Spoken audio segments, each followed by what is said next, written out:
요한복음 3장 1절부터 21절 말씀까지 보겠습니다. 1절부터 21절 말씀까지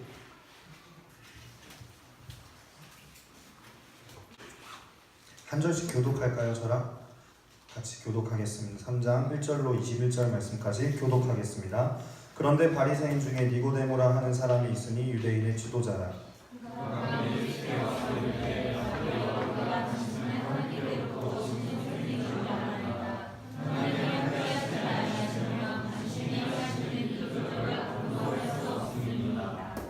예수께서 대답하여 이르시되 진실로 진실로 내게 이르노니 사람이 거듭나지 아니하면 하나님의 나라를 볼 수 없느니라. 니고데모가 이르되 사람이 되면 어떻게 알 수 있사오나이까? 무엇을 들으시다가 알 수 있사오나이까? 예수께서 대답하시되 진실로 진실로 내게 이르노니 사람이 물과 성령으로 나지 아니하면 하나님의 나라에 들어갈 수 없느니라. 내가 내게 거듭나야 하겠다 하는 말을 놀랍게 여기지 말라.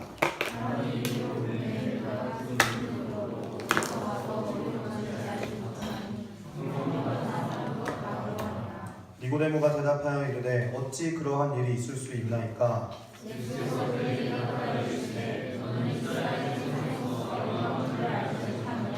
진실로 진실로 내게 이르노니 우리는 아는 것을 말하고 본 것을 증언하노라. 그러나 너희가 우리의 증언을 받지 아니하는도다. 내가 만일 말하고 너희가 듣지 아니하거든 그러면 하늘에 일어나면 어떻게 있겠느냐? 하늘에서 내려온 자 곧 인자 외에는 하늘에 올라간 자가 없느니라. 모세가 땅에서 내린 것 같이 인자도 내려가리니 이는 그를 믿는 자마다 영생을 얻게 하려 하심이니라. 하나님이 세상을 사랑하사 그의 자를 주셨으니 이는 그를 믿는 자마다 멸망하지 않고 영생을 얻게 하려 하심이라. 하나님이 그 아들을 세상에 보내신 것을 세상을 심판하려 하심이 아니요 그로 말미암아 세상이 구원을 받게 하려 하심이라. 그를 믿는 자는 심판받지 아니한 것이요 믿지 아니한 자는 하나님의 독생자의 이름을 믿지 아니하므로 벌써 심판을 받은 것이니라. 그 정죄는 이것이니 곧 빛이 세상에 왔을 때 사람들이 자기 행위가 악함으로 빛보다 어둠을 더 사랑한 것이니라. 하늘의 하나님과 주를 위하여 빛으로 오지 아니하니 이는 그의 때가 변할까. 함께 읽겠습니다. 진리를 따르는 자는 빛으로 오나니 이는 그 행위가 하나님 안에서 행한 것임을 나타내려 함이라 하시니라. 아멘. 아멘. 21절에서 그렇게 말합니다. 진리를 따르는 자는 빛으로 오나니 이는 그 행위가 하나님 안에서 행한 것임을. 저와 여러분은 빛으로 나아온 자이죠? 토요일날 이 저녁에 편히 쉴 수도 있고 또 성천교회 지체들 같은 경우에는 아침부터 쎄 빠지게 바닥 문지르고 막 그러다가 오셨잖아요. 그러니까 저녁에 좀 쉴만도 한데 그래도 이렇게 빛으로 오셨다라는 징표로 빛이 계속 켜지고 계시잖아요. 왜 꺼져 또 갑자기? 빛으로 나온 사람은 진리를 따르는 자이다라는 이 말씀 21절에 보니까 저와 여러분은 진리를 따르는 자이고 빛으로 온 사람이라고 생각되어집니다. 그래서 그 행위가 하나님 안에서 행한 것임을 나타내려 합니다라고 이렇게 증거되어져 있습니다. 너무 복음 집회가 3월달에 지난달에 처음 이제 하고 이번 달 4월달 하고 또 이제 계속해서 오랫동안 언제까지 주님 허락해 주시는 때까지 이어지겠지만 그때까지 계속해서 복음 앞에 이렇게라도 주님 앞에 서게 되어지는 귀한 시간이 되어질 수 있도록 주님이 기회를 주신 것 같아서 너무 감사한 마음입니다. 인생에 있어서 기적이 있다면 뭐가 있을까요? 저는 여러 기적들이 많이 사람들이 간증하고 돌아다니시는 것을 많이 볼 수가 있지만 한 인생이 천지를 지으신 창조주이신 하나님을 만나서 그 주님을 만나고, 그러니까 과정이 여러 가지 모양으로 주님을 만나는 다양한 경험들이 있겠지만은 그 미물 같은 우리 인생이 설명할 수 없는 은혜가 그 사람에게 임하게 되어서 인생 중에 가장 큰 기적을 말하라고 한다면 이 살아계신 천지를 창조하신 하나님을 만나는 사건이라고 생각을 합니다. 그래서 인생이라는 것은 믿는 자이든 믿지 않는 자이든 인생이라는 것은 그들에게 어떤 것이냐면 여러 자신이 경험했던 것, 체험했던 것을 통해서 먼저 갔던 그 선배들의 그 길을 걸어가 보니 그 끝에 뭐가 있다더라 라는 그 경험과 체험들을 통해서 배우고 또 내가 그것을 여러 가지 경험들, 체험들을 해보면서 직접 몸으로 부딪히고 배우고 또 익히고 하면서 내가 내 인생을 설계하고 계획하고 그거에 대한 값은 내가 치르며 살아가고 짐을 지고 감당하는 인생인 줄을 알았다가 원래는 내가 전공 선택하고 전공 선택한 대로 밥 벌어 먹고 그렇게 사는 거 누구 원망을 하겠어요? 그렇지 않습니까? 인생 전부 나중에 돌아봤을 때 진짜 누구 때문에 내가 이 직업 갖게 되었고 이러는 사람 많지 않습니다. 왜냐하면 누구도 뭐라고 할 수 없는 게 결국에 본인이 그 직업을 선택하고 그 길을 걸어가기를 결정하고 하는 것은 본인 몫이기 때문에 누구도 엄마 그때 왜 나한테 그렇게 했어? 엄마 왜 나한테 그때 거기를 보내줬어? 라고 원망을 한두 번 정도 자신의 양심을 속이고 불평불만할 수 있어도 나중에 끝에 결국에 그 양심이 말해주기를 결국에 네가 선택한 거 아니야. 네가 걸어간 길 아니야. 싫으면 안 했어야지. 이렇게 양심에서 말할 거라고 생각하는 대부분의 인생들이 하나님 없이 살아가는 인생들이 그렇게 살아갑니다. 교회를 다니건 안 다니건 상관없이 저와 여러분도 마찬가지겠죠. 그러한 인생을 걸어가다가 그렇게 내가 책임지고 내가 계획하고 내가 열매를 거둬야 되는 줄 알았던 인생인 줄 알았다가 세상에 나를 지으신 분이 있다고 말씀하시고 나를 통해 이미 창세전부터 나를 아신다 말씀하시고 내가 너의 인생을 책임지겠다고 말씀해 주시고 내가 너를 사랑한다 말씀하여 주시고 내가 너의 주인 되어 주신다는 그 하나님이 계시다는 말씀이 진짜 믿는지 가짜 믿는지는 이따가 얘기해 볼 문제지만 어쨌든 이게 믿어져서 그 주님을 의지해서 이제는 내가 내 인생의 짐을 지고 내가 괴로워하며 내가 책임을 지며 살아가던 인생에서 벗어던지고 그 모든 수고하고 무거운 짐들을 주님 앞에 내려놓고 이제 주님께 모든 것을 맡기고 주님과 함께 걸어가는 그 길을 무엇이라고 하냐면 신앙생활이라고 합니다. 그게 신앙생활이에요. 교회에 교적부에 올려놓고 직분을 받아서 일하는 것처럼 직분을 받아서 일하는 것을 신앙생활을 한다 하지 않고 내 모든 삶의 주도권이 주님 앞에 넘어가서 주님과 함께 동행하는 그 길을 걸어가는 걸 신앙생활을 한다라고 얘기하는 거예요. 그래서 신앙생활은 고될 수는 있어도 행복하지 않을 수는 없어요. 왜냐하면 주님과 걸어가는 동행하는 그 길이기 때문에. 근데 사람들이 고되면서 행복하지 않은 신앙생활을 하는 경우가 많이 있습니다. 그런 경우에 왜 그럴까요? 신앙생활이 아직 시작되어지지 않아서 그래요. 종교생활을 할지는 몰라도 신앙생활을 아직 시작하지 못하는 거죠. 이런 의미에서 저와 여러분의 어떤 공통 분모를 찾으라고 한다면 저와 여러분은 신앙생활을 하는 아직 신앙생활을 시작 안 하신 분 계세요? 교회 생활하세요? 종교 생활하세요? 종교 중에 하나를 선택하셔서 다니는 거세요? 아니면 진정 신앙생활을 하고 있는 것입니까? 이것을 어쨌든 저와 여러분은 일주일에 한 번 모여서 다 같이 공동체에서 말 맞춰서 사도신경 고백하고 주기도문 기도하고 이렇게 하는 것만 봐도 감사한 일이죠.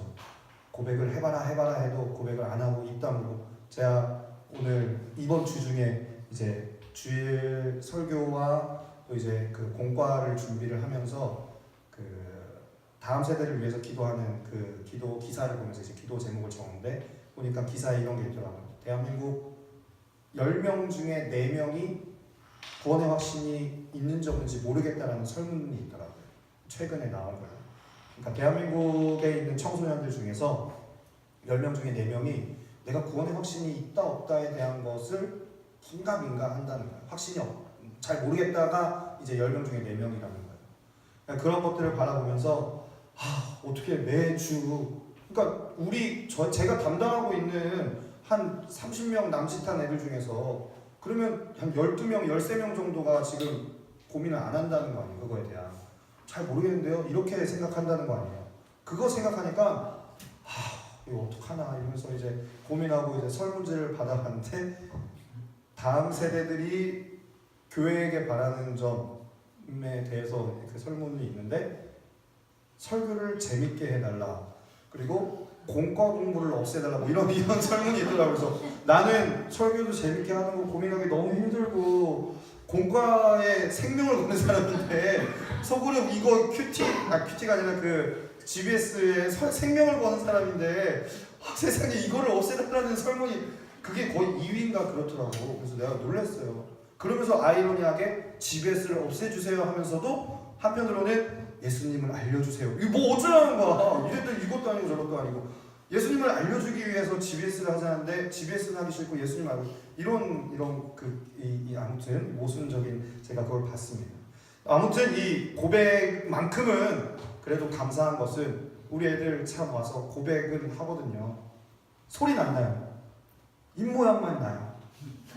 이러면서 그것만 봐도 그래, 난 쟤네보다 더했다 이런 생각하면서 그냥 마음을 위안 삼고 그래 그렇게 언젠간 주님 놀라운 일이 일어나겠지. 고백 뱉은 거 너네 그래 지금 뭔 뜻인지 모르고 잘 이해 못하고 제정신의 아닌 고백을 했어도 나중에 제정신의 그 고백이 어떤 고백인지 알면 뒤로 까무러칠 테니까 그냥 그렇게라도 한번 그렇게 고백하게. 그래서 늘 뒤에서 기도하는 게 그렇게 기도해요.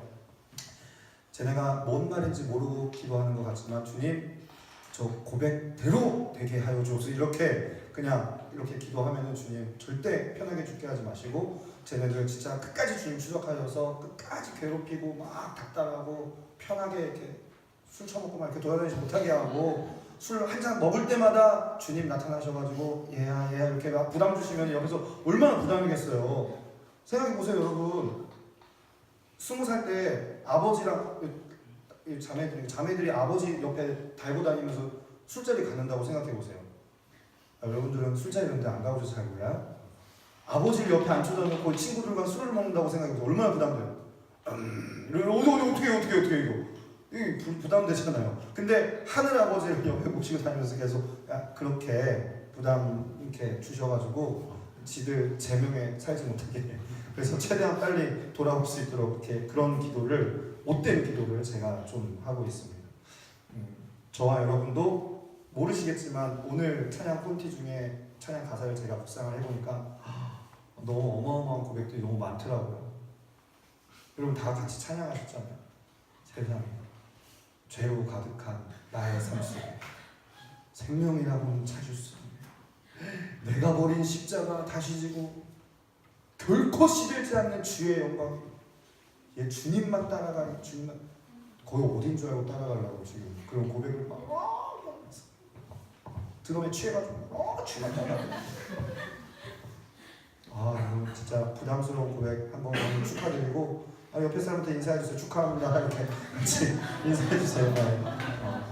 그래 좋은 거예요. 그래도 그 주말 따라가리 교회 안에서 같이 고백했으니까 어색하지 않고 좋지. 뭐 나중에 이렇게 지나가다가 구디나 이런 데서 술집에서 만나가지고 그때 주말 따라가리 막 이런 거 이렇게 만나면 부담돼요 서로. 여기서 만났으니까 우리가 다행인 거지. 그렇죠?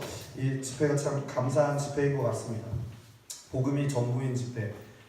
이 기쁜 소식, 이 주님께서 우리를 위해 생명 다해 주신, 다 이루어 놓으신 완전한 복음. 여기 써있지 않습니까? 죄인을 향한 완전한 조치, 하나님의 능력, 십자가의 복음. 이것으로 전부 주셨거든요. 이 복음을 또 반대로 우리가 전부 삼아서 집회를 한다는 거는 이거 진짜 정말 좋은 것 같아요. 근데 표정들이 별로 좋지. 복음이 좋은 거죠? 복음은 기쁜 소식이죠? 우리 경찬 형제? 복음은 경찬 형제에게 뭐 줄까요? 근데 기쁜 소식이야 이렇게 표정이 왜 일까요? 기쁜 소식인데 왜 표정은 썩어 있어? 기쁜 소식이 별로 아닌 것 같은데. 우리 권재희 자매에게도 복음은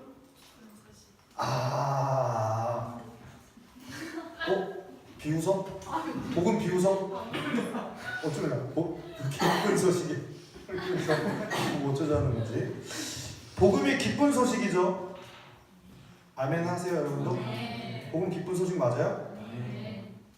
진짜요? 점점 작아져.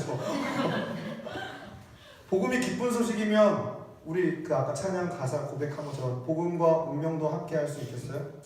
아멘. 복음이 왕따 당하면 이거 봐라. 이거 봐. 맨날 우리가 이러니까 너무 태세전환 너무 잘해.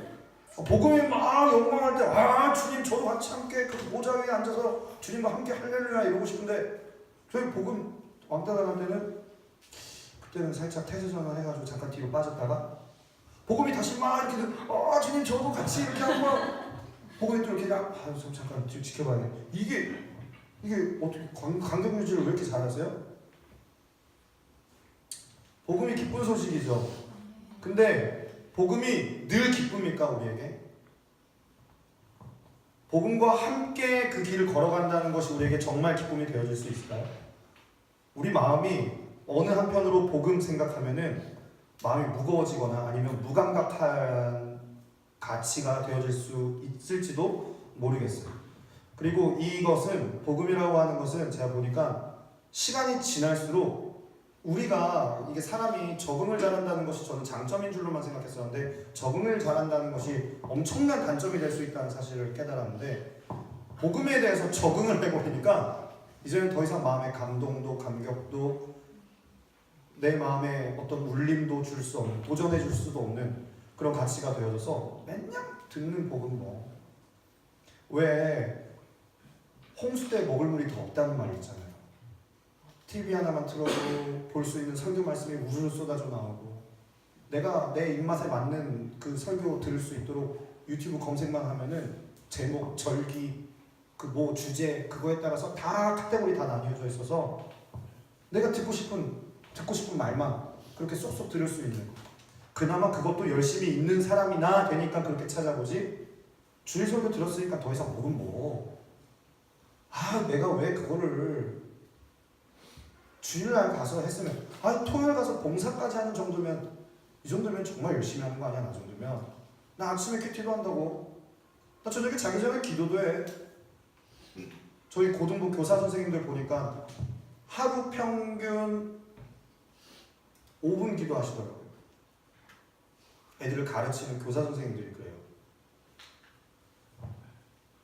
아침 15초, 그러니까 밥 먹을 때 15초, 누구는 저는 한 5분 정도래. 밥 먹을 때 1분 한데 내가 그래서 물어봤어.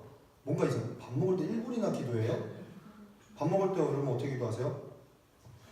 천지만물을 주관하시는 하나님, 이 양식을 위해 수고하시며 최초부터 주님께서 예수 그리스도를 나를 위하여 십자가로 못 박으시고 세계 열방의 선교사들을 올리고 이렇게 기도해야 1분 돼요.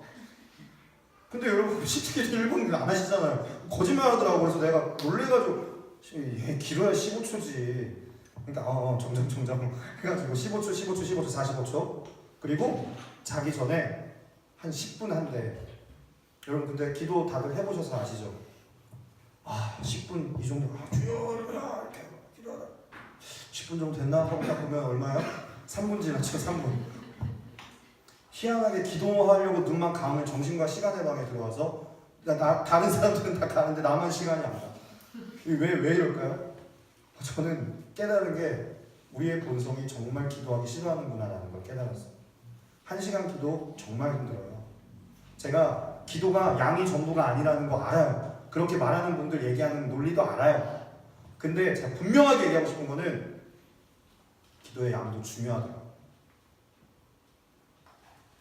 어디 가서 어줍지 않게 기도가 뭘 많이 한다고 좋은 기도인가요? 많이 한다고 좋은 기도 아니야. 근데 너 많이 기도할 수 있냐고.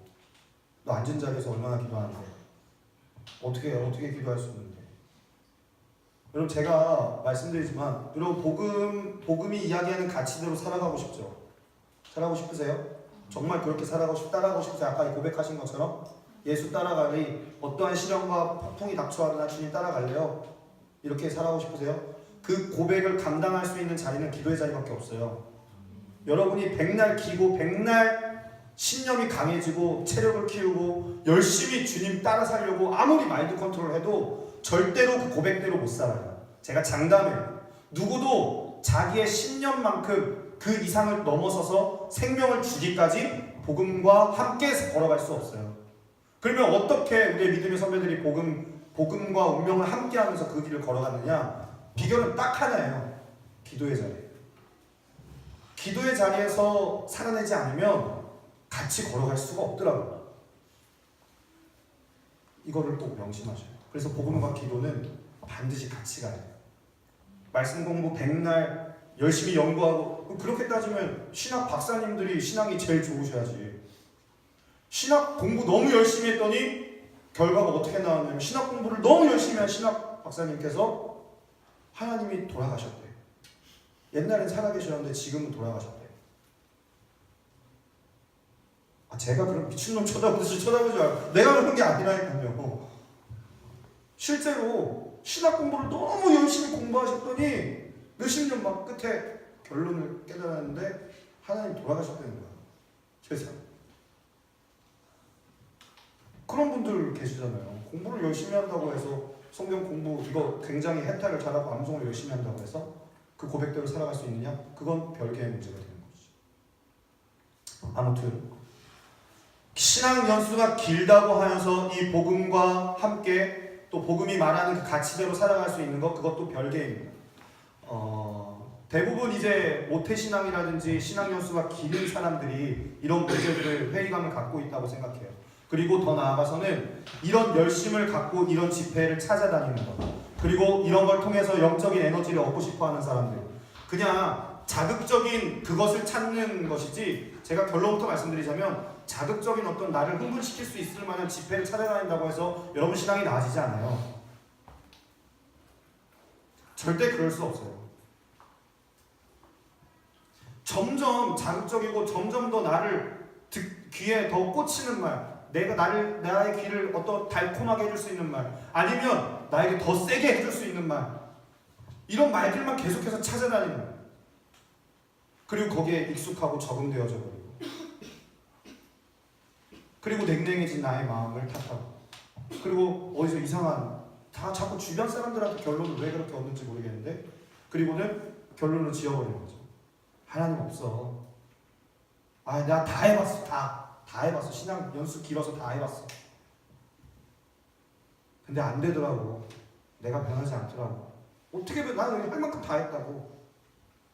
막상 그 사람의 얘기를 들어오면 뭘 해봐, 해보기. 아까 그 부분이에요. 한 끼 15초, 두 끼 15초, 15초. 밤에 3분 한 줄 알았는데 1분 30초 한 거. 뭘 해봐요, 주님을 만나기 위해서. 제가 신앙생활을 하면서 깨달은 진리가 무엇이냐면은, 예배당 안에 있는 사람부터 나중에 훗날에 주님 심판대에 섰을 때, 그러니까 주님 그 말씀 중에 그런 말씀 있잖아요. 마당 안에 있는 곳간 마당부터 이제 이 알곡과 축정이를 구분하시잖아요. 마당 밖은 거들떠도 안 보세요. 이미 나가리니까. 마당 안. 예배당 안에 있는 사람들부터 갈라지겠구나라는 생각이 제가 많이 생각이 듭니다. 예배당에 있는다고 해서 다 믿는 사람들이냐? 그거 아니고, 혈통적으로 그가 어떤 혈통으로 태어났느냐? 부모님의 신앙이 정말 좋으냐? 부모님이 가정에서 신앙교육을 얼마나 열심히 시켜주느냐? 그거에 따라서 그 예수님을 더 잘 믿냐 못 믿냐, 이게 판가름 나는 것이 아니고, 혈통적으로도 교회를 떠날 수 있는 운명이 있구나. 그렇죠? 장로님 집안, 목사님 집안에서도 그 아들, 딸들이 방황하고 떼쓰고 심지어 교회를 박차고 나가고, 그런 경우가 왕왕 있잖아요. 우리 주변에 많이 있어요. 그런 사람들이 다 믿는 건 아니구나. 그 사람들 사도신경 절대 안 까먹어요. 사도신경은 절대 잊을래야 잊을 수 없어요. 교회를 15년 떠나 있어도 사도신경 절대 안 까먹어요. 왜냐하면 깊숙이 박힌 엄청난 그 세뇌 교육이 있었기 때문에. 사도신경 달달이 외우고도 사도신경이 고백하는 바가 무엇이고 자신의 신앙을 어떻게 고백하는지 아무런 감정 없이 달달 외우고 고백할 수 있다. 제가 축구팀을 하거든요. 일반인 축구팀. 이제 제 체력 건강을 위해서 일주일에 한 번 정도, 2주에 한 번 정도 이렇게 하는데, 거기에 이제 다 믿지 않는 분들이 많아요. 근데 이제 술자리를 갖고 회식을 하면은 제가 이제 전도사인 걸 알아요. 그래서 우리 목사님, 전도사라고요. 목사님 이러면서 막 저를 막 챙겨줘요. 목사님, 여기서 챙겨주지 말고 경기장 안에 패스나 좀 챙겨주라고. 그 목사님 이러면서 막 해가지고 사이다 따라주고 굉장히 저한테 설교를 하세요. 목사님 좋은 말씀 한마디 해주세요. 자기가 더 많이 해. 그분들 다 보면은 하는 얘기가 뭐냐면은 자기들끼리 막 싸워요. 나를 좀. 뭐냐면은 이런 거. 야, 내가 너보다 신앙 더 좋아. 너 그거 알아? 오주여 나의 마음이? 오주여 나의 나 이거 할 줄 알아. 그럼 막 뭐 자기는 뭐 당신은 사랑받게 태어난 사람 뭐 안 보고 부를 수 있다. 뭐 이러면서 막 얘기하고 가만히 듣고 있던 저쪽에 한 형제가 얘기하는 거. 형들은 다 조용하시라고. 듣다가 난 성가대였다고 이렇게 얘기하면서 굉장히 성가대하면서 자기 그 자부심을 느꼈다고. 그리고 자기는 교회 집사님 딸과 사귀었었다는 거예요. 여름 수련회 가서 막 울면서 기도한 적 있다는 거예요. 막 그러면서 막 그래 제가 짱이다. 제가 진짜 제일 천국에 제일 가까운 친구다. 이렇게 자기들끼리 막 서열을 정해. 교회 예수님과 친한 순위를 정해. 일단 목사님은 1위고 이러면서 막 그래가지고 아무튼 그 사람들 과거의 주일학교 생활 모르긴 몰라도 그 사람들 말이 진실이라면은 중고등학교 시절에 수련회 다 따라가고 수련회 가서 은혜도 많이 받아본 것 같고 불 새까맣게 꺼놓고 울면서 기도도 한 번씩은 해본 것 같고 성가대까지 봉사도 좀 해본 것 같고 교회 생활 다 해봤으면 다 해봤지 못 해본 사람이 거의 없더라고. 지금 이제 제 나이 또래 되는 정도의 동생, 형들 사이에서 예배당에 있다고 해서 그 사람이 다 신실한 것이냐? 수련회 다 참석한다고 해서 그 사람이 다 신실한 사람이냐? 그것은 별개의 문제죠. 또 다른 충격은 예배당 안에 있는 나중에 다 벗어나서 나간 사람들이야 제외하고서는 예배당 안에 있는 모여있는 사람들 그 사람들 안에서 제가 받은 충격이 하나 있었는데 그건 뭐냐면은 예배당 안에서의 모습하고 예배당 밖에서의 모습이 너무나 다르다는 거예요.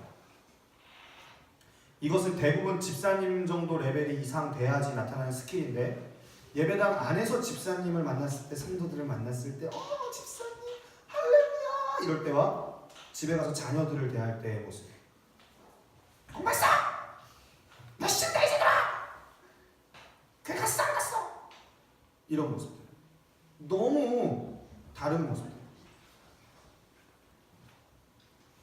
이런 모습이 어떻게 있을 수 있을까? 이런 고민을 제가 좀 많이 해봤었더랬습니다.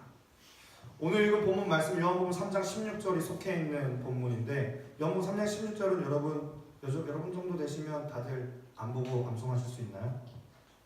요한복음 3장 16절 성경 전체의 핵심 성경을 꽉 짜면은 한 줄기 이렇게 한 방울이 뚝 떨어지는 게 요한복음 3장 16절이잖아요. 진해 같이 한번 암송해 볼까요? 시작.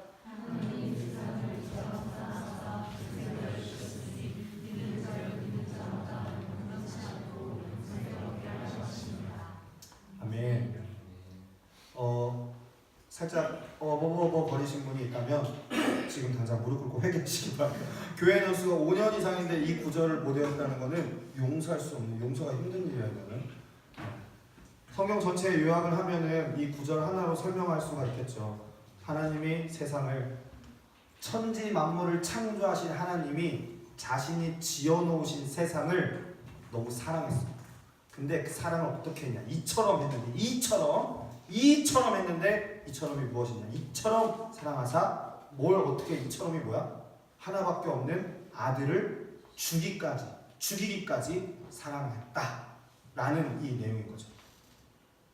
그리고 이 하나님이 세상을 이처럼 사랑했다는 이 놀라운 사실을 믿는 자마다 멸망을 시킬 원래 지들 죄값으로 죽을 수밖에 없는 가만히 놔두면 자동적으로 에스컬레이터를 타고 있어가지고 올라가면서 내려가는 걸 타야죠. 내려가는 걸 쭉 타고 있으면서 자동적으로 지옥으로 행하던 그 인생들을 멸망치 않고 그를 올라가는 걸 다시 옆으로 환승시켜 주셔가지고 건져내어서 얘가 뭐 잘한 거 없어요. 하나님 한번 용서해주세요. 저 좀 건져내주세요. 도와주세요. 라고 얘기한 게 없어요. 주님이 그를 택해서 그를 건져내시고 환승시켜 주사 영생을 얻게 하려 하심이라 라는 이 핵심 성경 전체가 얘기하는 그 놀라운 내용. 복음이 너무나 간단하죠. 근데 이 간단하다는 말이 여러분에게 오늘 어떻게 되시나요? 제가 최대한 노력해서 좀 이렇게 풀어 헤친 예형인데 여러분 마음 안에 정말 놀랍다. 진짜 주님 어떻게 그럴 수가 있으시지? 이런 마음으로 다가오시나요? 눈 감고도 외울 수 있는 이 구절이 오늘 여러분에게 어떻게 다가오시나요? 복음 너무 간단하죠? 한 줄로 표현할 수 있으니까. 근데 여러분 간단하다는 게 내용이 없다는 얘기인가요? 간단하다는 말이 내용이 없다는 말은 아니에요. 그 안에 담겨있는 게 너무 어마어마하기 때문에 내용이 없다는 것으로 치부해버리고 대강 넘어갈 수가 없는 말이에요. 오늘 저와 여러분이 대하는 이 복음에 대한 태도, 이 말을 들으면서도 우리가 그냥 들은 것도 아니고 주일학교 6년에, 중등부 3년에, 고등부 3년에, 청년대학교 와서도 아직도 그걸 몰라가지고 GBS 하며 교리문답 다 배워가며 배우는데도 그 말이 전혀 마음의 감동도 그리고 우리의 삶에 바꿔놓을 수 있는 것들이 없어. 내 습관도 고치지 못하고 내 취미도 바꾸지 못하고 내 삶도 전혀 삶은 그만둬놓고 늦잠 자는 거, 게임 좋아하는 거, 욱하는 성질 이런 게 여러분 이 구절이 여러분의 그런 모든 장치들을 다 고쳐놨냐 이거예요. 바꿔놓지 못했잖아요. 근데 무슨 그 말씀이 나에게 있어서 예수 따라가리 하며 고백하는 그 고백이 너무 부끄럽지 않나요, 여러분? 제가 늘 주님 앞에 끝에 기도하는 내용 중에 하나가 무엇이냐면 이런 기도예요. 뱉은 만큼 살게 해주십시오. 주님 너무 부끄럽기 싫으니까 뱉은 만큼만 그 이상 살게 해달라고 얘기 안 해요. 뱉은 만큼만. 근데 뱉어놓은 게 너무 어마어마하니까 가끔 부담이 돼요. 그래서 뱉은 만큼만 살게 해달라는 기도를 늘 주님 앞에 드려요. 여러분에게 복음은 아까 우리 하다니엘 선생님이 하다니엘 형제가 그 기도 제시를 하면서 이런 것을 물어봤습니다. 여러분에게 예수님이 어떤 분이시냐고. 예수님 여러분이 어떤 분이시냐 물어본다면 여러분 이성적으로는 그분을 믿는다 말하고 고백을 하고 그분이 결론이라고 또 결론을 삼기도 하는, 근데 어떻게 우리의 삶에는 아무 일도 없는지 무관할 수가 있는지. 로마서 5장 6절에서 8절은 이렇게 얘기해요. 우리가 아직 연약할 때에 기약대로 예수 그리스도께서 경건하지 않은 자를 위하여 죽으셨도다. 자 보세요. 우리가 아직 연약할 때에 기약대로 주님이 일방적으로 우리에게 해주신 그 언약대로 그리스도께서 죽으셨대요. 경건하지 않은 우리를 위해서 죽으셨대요. 자 봐라. 의인을 위하여 죽는 자가 쉽지 않지. 많지 않잖아요. 내 생명을 왜 다른 사람 그 사람이 아무리 의인이고 착한 선인이라고 해도 내 생명 그를 위해 주기 쉽지 않잖아요. 의인을 위하여 죽는 자가 쉽지 않고 선인을 위하여 용감히 죽는 자가 혹 있거니와. 우리 저기 오늘 여기 싱어서 주신 집사님 한 분, 남자 집사님 한 분이 소방공무원이세요. 되게 요즘 좀 하나도 안 놀라시네요. 소방공무원이시라고요. 네, 소방공무원이신데 되게 용감한 일을 하시는 거잖아요. 선인을 위해 용감히 죽는 자가 혹, 여기 임하는 사람 중에 혹 있거니와. 돌아가시면 안 돼 아직 집사님. 혹 있거니와. 그런데 너네 그 얘기만 들어도 세상에 보세요. 뭐 가끔가다 SNS, 페이스북 뭐 이런데 인스타그램 이런데 누구를 대신해서 희생한 소방관의 그 숭고한 정신, 막 기사를 쓰고 막 좋아요를 누르고 거기에 공유를 하고 댓글을 쓰면서 소방관 월급 올려줘야 됩니다. 소방관 굉장히 이런 것들을 굉장히 이거 우리가 기념해줘야 됩니다. 국가적으로 전환을 해줘야 됩니다. 제가 잘하죠 집사님.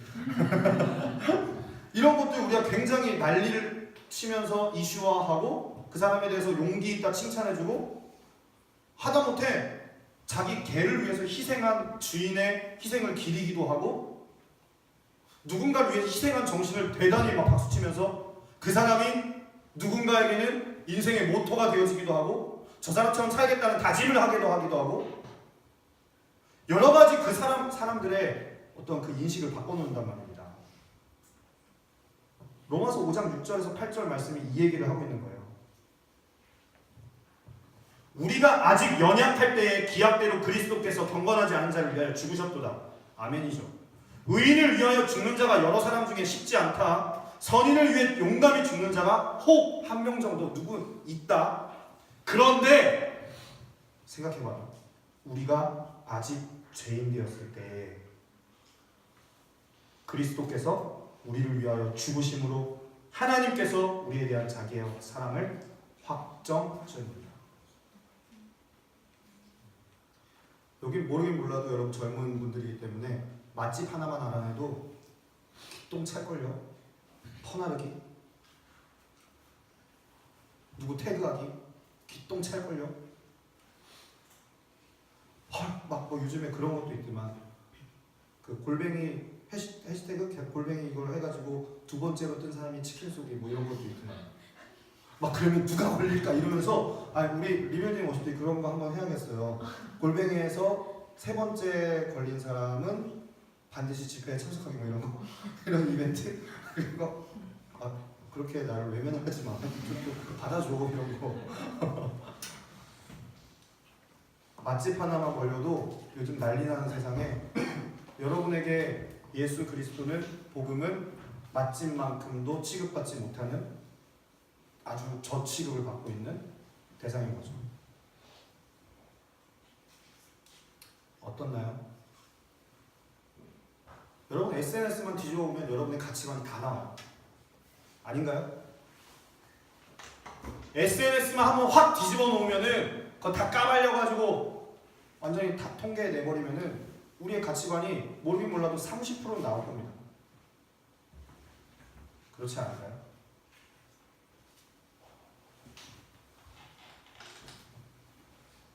삼류 소설이나 드라마만 보아도 우리는 감동을 합니다. 드라마의 명대사가 잊혀지지 않아서 그것을 달달 외우고 다니는 사람도 봤어요. 그런데 이 삼류 소설이나 그거 소설이라서 사실이 아니거든요. 팩트가 아니거든. 픽션이거든.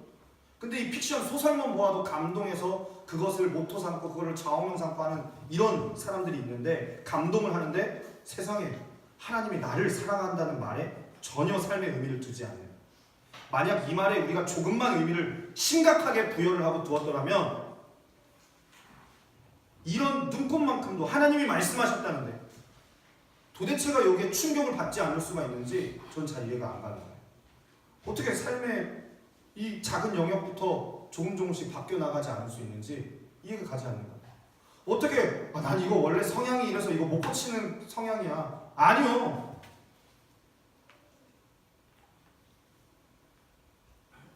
늦잠, 밤에 잠이 안 오는 것, 저 원래 그래요. 원래 그런 게 어딨어. 원래라도 따지면 우리 다 지옥 가야지. 원래 지옥 가는가? 그럼 지옥 잘 가. 이렇게 인사해줘야지. 그런 게 어디 있습니까? 하나님이 말씀하셨다는데 눈꽃만큼도 의미를 두지 않는 거예요. 심지어 죄를 지으면서 편안하게 더 나아가서는 어때요? 아주 교만한 인간이 자기도 믿어지지 않는 말을 자기도 못 바꾼 이 복음을 남들 애들 앉혀다 놓고 나보다 나이 어리다는 놈 앉혀다 놓고 한 수 훈계두며 가르치고 어떻게 이런 일이 일어날 수 있을까요? 자신도 믿어지지 않는 말을 남에게는 판단하고 정죄하고 자기는 어떻게 사는지 상관없이 남에게는 한 수 훈계해가며 제정신에 일어난 일이 아닙니다. 반드시 이 일은 당연하게 일어나야 되는 일이 아니라 비정상적으로 일어난 일이 다른데 세상 가운데 어디 뭐 나이트나 어디 클럽이나 이런 술집에서 일어난 일이 아니라 예배당 안에서 이런 일이 일어났다는 사실을 제가 알게 되었습니다. 아니 어떻게 믿지 않으면서 어떻게 하나님의 이름을 부르면서 예배한다고 할 수 있을까? 고민 안 할 수가 없었죠. 그러나 제가 깨달은 한 가지는 복음 앞에 부딪히고 깨어지면서 드러나면 드러날수록 우리 인간이라는 것이 그럴 수밖에 없는 존재라는 것도 사실은 알게 되었습니다. 교회 안에서의 이러한 것들을 명목주의라고 합니다. 이름만 그리스도인 거죠. 이름만 교회이고 이름만 그리스도인 거죠.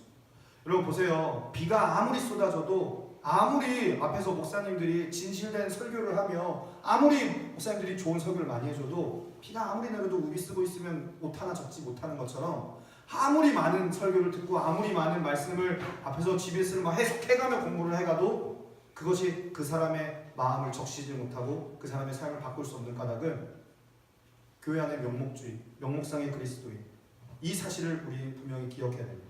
오늘 본문 말씀의 3장 1절의 주인공은 3장 1절에 등장하는 인물이 누구냐면 니고데모라고 하는 사람입니다. 결론부터 말하자면 우리는 니고데모 근처에도 가지 못해요. 니고데모는 유대인이고 성경에 능통한 자였고 랍비였고 바리새인이었고 바리새인 중에 지도자였고 그리고 국민들이 영적으로 존경하는 사내들이 공회의원이었어요. 그리고 종교적인 권위를 가지고 사람들을 재판할 수 있는 권위까지 가진 자가 니고데모였어요. 사람들에게 어려서부터 존경받는, 율법으로는 그가 흠이 있어요 없어요? 흠이 없어요. 율법으로는 흠이 없는, 어려서부터 사람들에게 인정받고 그리고 열정적인, 그리고 이와 같은 수많은 상위 레벨 중에 그 상위 레벨 중에서도 그 많은 사람의 부류 중에서도 오늘 예수님을 진지하게 찾아온 것을 보면은 심각한 영적인 고민까지 할 수 있는, 영적으로 진지한 고민을 가진 사람이 이 니고데모였습니다. 여기 니고데모보다 자신이 신앙생활 더 잘하는 것 같다 생각하시는 분 있으면 일어나셔서 시편을 암송하시면 돼요. 전체 암송하시고 시편 암송. 그러면 제가 니고데모 정도 되시는군요 이렇게 인정해 드립니다.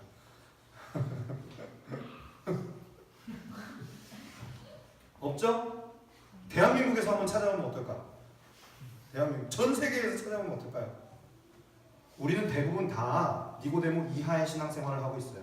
제가 오늘 충격적인 얘기를 하고 싶은 거는 이런 니고데모에게 일반적인 세상 사람들이나 아니면 명목상의 아까 앞서 설명드린 명목상의 그리스도인들이나 자기 조금 뭐 하면서 봉사 좀 하면서 나 그리스도인, 나 그래도 나 집사인데 권사인데 나 직분이 뭔데, 나 신앙생활 몇 년 했는데 나 너보다 성경 지식 얼마나 더 많이 하는데 이렇게 뻗팅기는 명목상의 그리스도인 말고 전혀 다른 종류의 말씀에 목숨 걸고 순종하려고 하는 이런 니고데모를 향한 주님의 말씀이 오늘 저와 여러분에게 충격적인 거예요. 결론적으로 얘기하자면 뭡니까? 네가 거듭나야 하리라. 네가 거듭나야 하리라. 너 다시 태어나야 된다 이 말하시는 거죠. 가능성이 있어요 없어요? 니고데모에게 예수님 편에서 너 끝이야. 너 가능성이 없고 거듭나야 하리라. 니고데모가 그 얘기를 들었을 때 마음이 어땠을까요? 예수님 30대예요. 니고데모는 모르긴 몰라도 자기가 산 날이 오래됐다고 얘기하는 거니까 늙었어요. 근데 주님이 손가락 치면서 너 거듭나야 하리라 이렇게 말씀한다면 니고데모 입장에서 일단 욱했겠죠? 우린 놈의 새끼가 이거 어디서 오늘 삿대질해 가면서 거듭나야 한다고, 내가 니보다 산 날이 배가 넘는데. 오늘 만약 저와 여러분이 주님으로부터 그런 얘기를 듣는다면 소감이 어떠시겠어요? 좀 반문이 들지 않겠어요?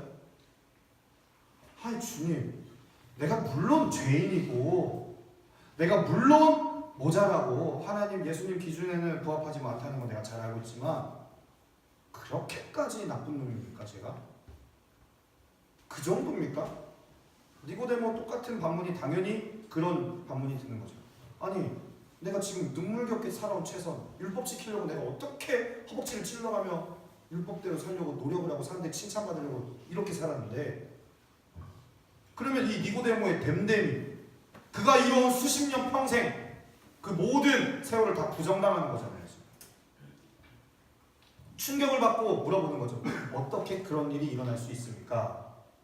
아니 내가 죄인인 거 그래 그거는 내가 어쩔 수 없는, 뭐 어쩔 수 없는 거지만 그렇다고 해서 내가 지금까지 살아온 인생 전부를 다 부정해버리는 거는 이거 너무한 거 아닙니까?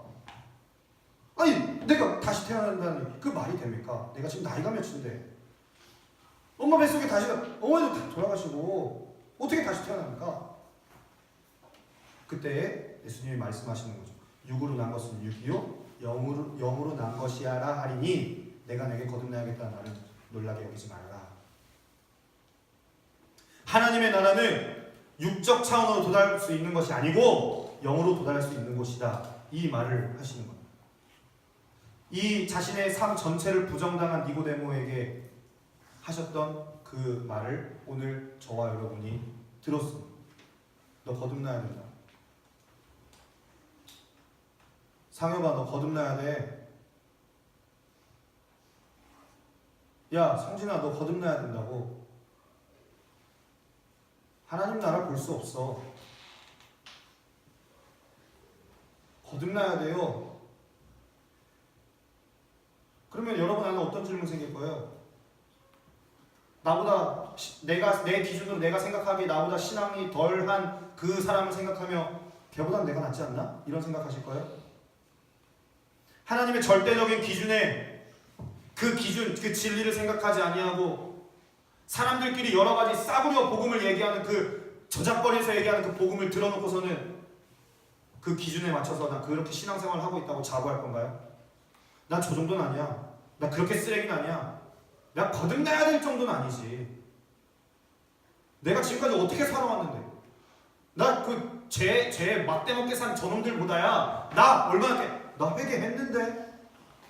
나 그때 뜨겁게 눈물 흘리며 회개하며 기도하며 다 했는데? 그러면 내 과거와 현재와 미래의 제 모든 걸 해결해 주신다고 했는데? 나 다 된 거 같은데? 나 이제 다 된 거 아니야? 이런 반문이 우리 안에 들지도 모릅니다. 성경에서 역사상 가장 엄청난 구원 사건을 예표로 들 때 출애굽 사건을 가장 많이 듭니다. 이 사람들 400년 넘도록 종살이한 비참한 민족입니다. 400년 동안 민족이 그 애굽에 종살이를 했다는 거예요. 그러면 어떻게 되냐면은 권혜경 자매님이 태어났을 때 봤더니 종이에요. 그럼 죽을 때까지 종을 하는 거예요. 종으로 태어나서 종으로 죽어요. 종으로 태어나서 종으로 죽는다는 거는 종으로 태어나서 살아갈 죽기 직전까지 종으로 산다는 게 괴롭긴 하지만 죽어서도 종이에요. 죽어서도 묘자리 하나 없고 뭐 어떤 화장 이런 거 없이 그냥 시체를 무더기로 쌓아놓고 거기다 불 질러버리는 거예요. 그렇게 사람 취급도 받지 못하는 종살이를 400년 동안 해요. 그러니까 이 고통이 얼마나 이스라엘 백성들에게 극심하게 달했는지 그들의 기도, 곡통하는 그 소리가 하늘에 상달되었다라고 출애굽기에서 얘기합니다. 그들이 곡소리 나는 그 애굽의 종살이 너무나 힘들어서 어떻게 살 수 있나, 우리 좀 살려주시오 하는 그 말에 주님 하늘에 상달이 되었다고 얘기해서 주님이 한 사람을 세우셔서 그들을 구원할 계획을 세우시는 거 다 기억나시죠? 그러니까 이 사람들이 주님이 은혜를 껴주셔서 애굽에 종살이하던 이스라엘 백성들이 애를 많이 낳잖아요. 원래 전쟁통에도 애는 낳잖아요. 우리가 6.25 때 태어나신 분들도 있잖아요. 난 그게 아직도 미스터 어떻게 그렇게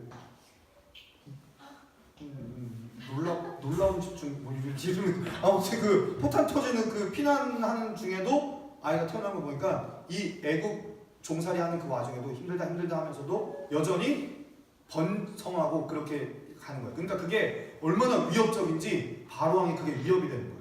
인구가 너무 많으니까 얘네가 나중에 이러다가 우리에게 쿠데타를 일으켜가지고 이러면 어떡하나, 뒤집어 엎어버리면 어떡하나. 그래가지고 아예 산파를 시킬 것도 없어. 처음에 산파를 시켰다가 그걸로 다 제어가 안 되니까 군대를 동원해가지고 낫다 했는데 살아남으면 탯줄 끊자마자 그냥 다 죽여버려요. 그러니까 이 고통인 거예요. 이스라엘 백성 입장에서는 이거 어떻게 해야 되나 고민하다가 어쩔 수 없이 선택하는 게 뭐냐면 탯줄 끊자마자 군대 당하기 전에 어떻게 주님이 원하시면 살려주시겠지 하면서 세상에서 가장 큰 그 악어들이 우글우글거리는 날강에다 보내려야 되는 거예요. 얼마나 괴로운 이 시절을 살았던 고통의 부르짖음이 하늘까지 상달할 정도로 주님이 아브라함과의 언약을 기억하사 이들을 구원하기로 결정하신 사건, 구원의 예표로 보여주시는 대표적인 구약시대의 가장 중요한 사건 중 하나. 오성원 자매 기억하죠? 출애굽. 우리 출애굽기 엄청 오래 했잖아. 출애굽. 종민 형제도 기억하죠? 출애굽을 임원들이 출애굽을 기억 못한다는 건 용서할 수 없어요. 절대. 이거 다 알아야 돼요. 놀라운 거예요. 그러니까 이 출애굽을 대표적으로 이제 그 고난 가운데 주님이 기적과 같은 일들을 베푸시며 그들을 구원하실 때에 놀라운 은혜들이 임하기 시작했는데, 그러니까 초자연적인 기적을 한 시대에 그렇게 많은 기적을 집중적으로 보여준 이런 사건이 성경 어디에도 없어요. 이 사람들 놀라운 이적들을 많이 체험했습니다. 이 기적을 집중적으로 본 사람들이 그러니까 우리의 인생에 만약에 모든 문제를 합쳐봅시다. 자, 여러분 다 고민하는 거 한 가지씩 있을 거 아니에요. 힘들다고. 주님 나 이것 때문에 미치겠어요, 죽겠어요, 힘들어요, 괴로워요 하는 한 가지씩의 어떤 그 불평, 불만, 우리끼리 있으니까 얘기해보면 솔직하게 막 날마다 감사해요? 날마다 평안하고? 날마다 천국이에요? 그렇지 않잖아요. 솔직한 말로. 살다 보면 좀 짜증나고 괴로운 일이 있으죠. 꼴보기 싫은 한 명씩 있을 수도 있고, 너도 그런 거 아니야? 이렇게 이런 일 많잖아요. 그런 일이 있을 때 그러면 우리의 모든 불평을 다 합친들 여러분 이 애국 사람보다 더 할까요? 이 애국 사람들이 겪는 고통과 고민과 고난과 괴로움이 우리가 지금 이 세상을 살아가면서 겪는 고통, 고난, 괴로움보다 더 할까요? 그렇지 않아요. 이 사람들이 겪는 고통과 고난과 괴로움은 우리가 말로 형용할 수 없는 어마어마한 고난과 고통과 괴로움이에요. 우리의 모든 인생의 문제를 다 합쳐도 이 사람들보다 더 할 수 없어요. 그런 인생들에게 하나님의 임재가 눈앞에서 생생하게 펼쳐지는 실제가 출애굽 당시에 이스라엘 백성들에게 일어났습니다. 결론적으로 얘기하자면 여러분 이 사람들이 엄청난 고통, 부르짖음, 배고픔 이 내용은 그들의 존재의 문제에서 그들이 찾지 않았어요. 그들의 상황과 조건에서 늘 찾았어요. 그들의 기도를 보면 알죠. 주님 바로 종양만 없어지면 우리 편안하게 살 것 같습니다. 나를 이 지긋지긋한 종생활에서 상황만 해결되어지면 문제만 해결되어지면 나 하나님 잘 섬기겠습니다. 그때부터는 주님과 함께 동행하는 푸른 초장의 목자 되어주신 예수 그 하나님을 따라가는 우리 전혀 누구도 의심하지 않았어요. 근데 여러분 결론적으로 얘기해 봅시다. 이스라엘 백성들이 자신의 모든 상황과 문제와 조건들이 해결되어졌을 때 그들이 주님 앞에 온전히 순종했습니까? 자, 10가지 제안 1번부터 다 하면 너무 빡세니까 10가지 제안 다 끝내고 마침내 10번째 뭐였죠? 장자의 죽음 6월절 그때 시작됐죠. 6월절을 통해서 그들을 구원해내시고 광야를 앞에 두고 이제 출애굽하여서 홍해 여러분 잘 아시는 홍해가 갈라지는 그 기적을 체험한 세대. 갈라지고 나서 바로는 눈앞에서 수장돼서 이미 죽었어요. 죽고 나서 이제는 그들이 그토록 고민하던 괴로워하던 고통스러워하던 신음스러워하던 400년의 종생활이 끝났죠. 그래서 이 사람들이 어떻게 했습니까? 3일 동안 찬양 집회를 열었어요. 복음 집회 3일 한 거예요. 24시간 3일 그러면 40 몇 시간? 72시간. 네, 미안합니다. 제가 마음이 급해서 지금. 네, 그렇게 다 한 거예요. 그 있잖아요. 모세와 미리암의 노래하면서 소고 치면서 막 찬양하잖아요. 말과 적군을 이겼네 이렇게 찬양하면서 막 찬양하잖아요. 그리고 찬양하다 3일째 찬양 집회하고 나니까 찬양 집회는 3일 이상 하면 안 돼요. 성경의 교훈인 것 같아요. 그래서 막 목이 막 너무 아파. 막 목이 매요. 백성들이 막 죽겠는 거야. 그래서 모세한테 물 먹고 싶다고 해요. 그러니까 모세가 물이 어딨어요. 모세 물이 어딨어. 그래서 그 광야 한복판에 거기 떨어져가지고 이제 물을 막 찾으려고 하는데 저기 뭐가 보여. 뭐 이렇게 거무스름하게 가보니까 이렇게 물이 있네? 그래서 그 물을 먹었더니 뭐였어요? 마라의 쓴물이었잖아요. 그러니까 백성들이 방금 전까지 찬양 집회하고 난리 막 말과 적군을 바로가 수장되었다 이러면서 막 주님 우리를 구원하셨네 막 이러던 놈들이 뭐라고 해요 당장? 애국으로 돌아가자는 거예요. 세상에 이게 무슨 일이야. 그뿐입니까?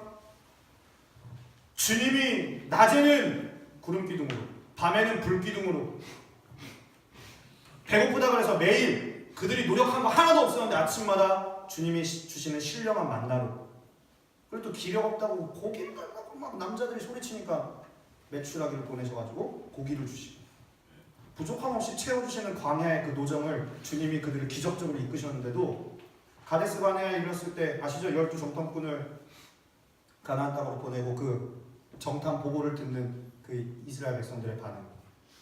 갈렙과 여호수아만 제외하고 나머지 10 정탐꾼을 비롯한 모든 이스라엘 백성들이 다 우리를 죽게 하려는 거예요. 모세를 원망하며 우리를 다 개죽음으로 몰아넣으려고 네가 여기까지 우리를 끌고 왔구나. 우리 다 죽었어.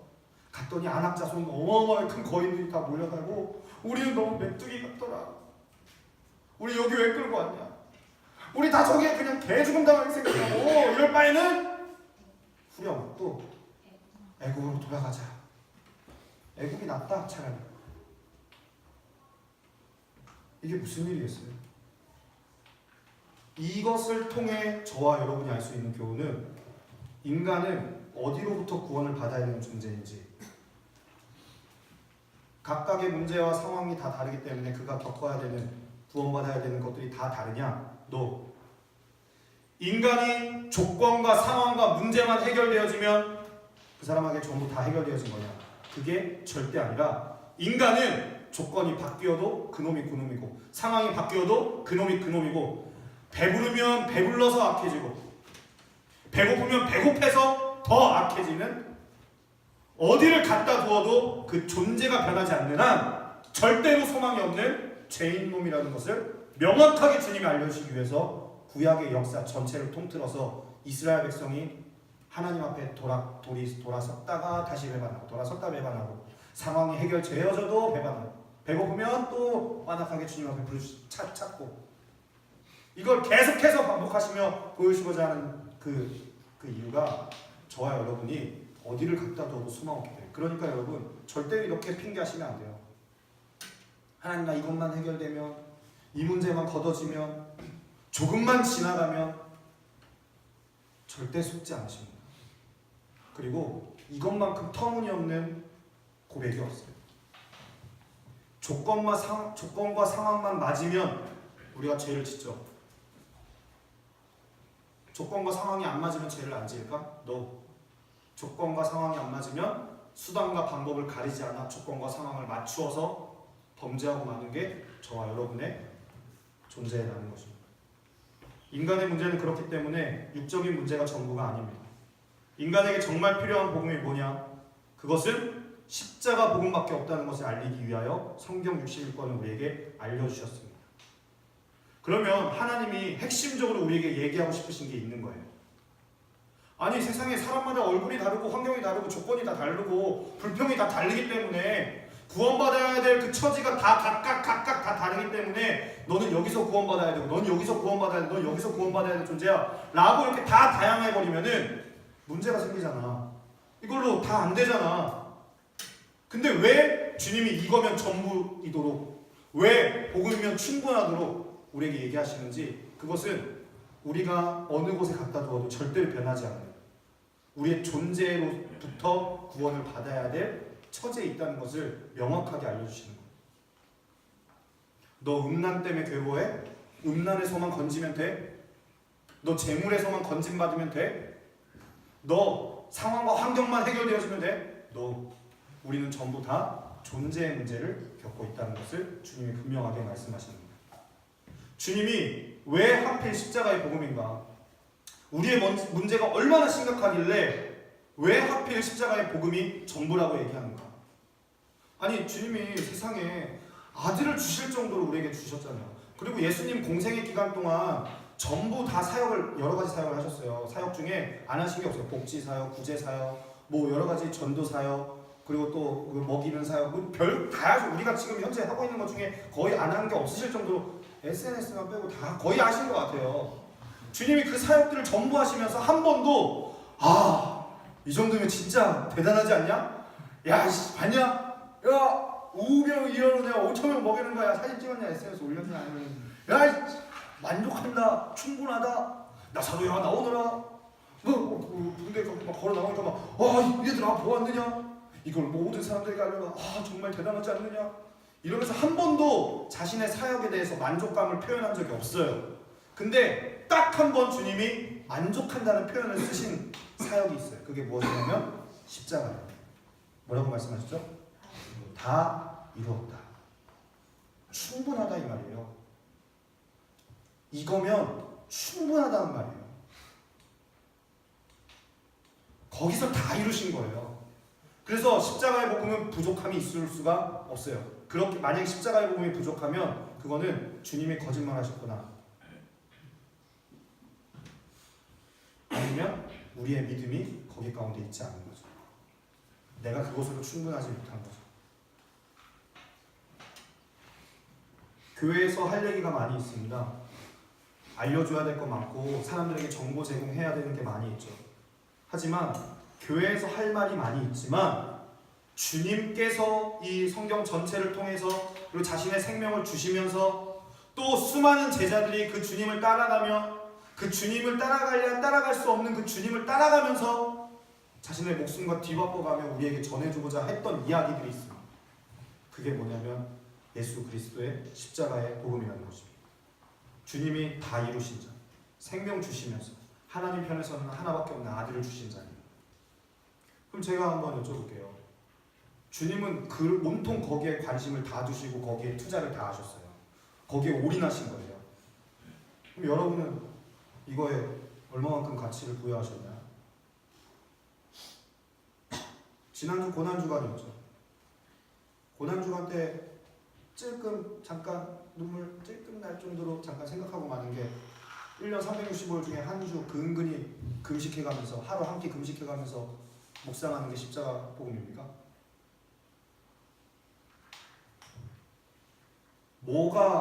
뭐가 도대체 주님이면 충분하다는 거예요? 뭐가 예수 그리스도를 생명이라는 거예요?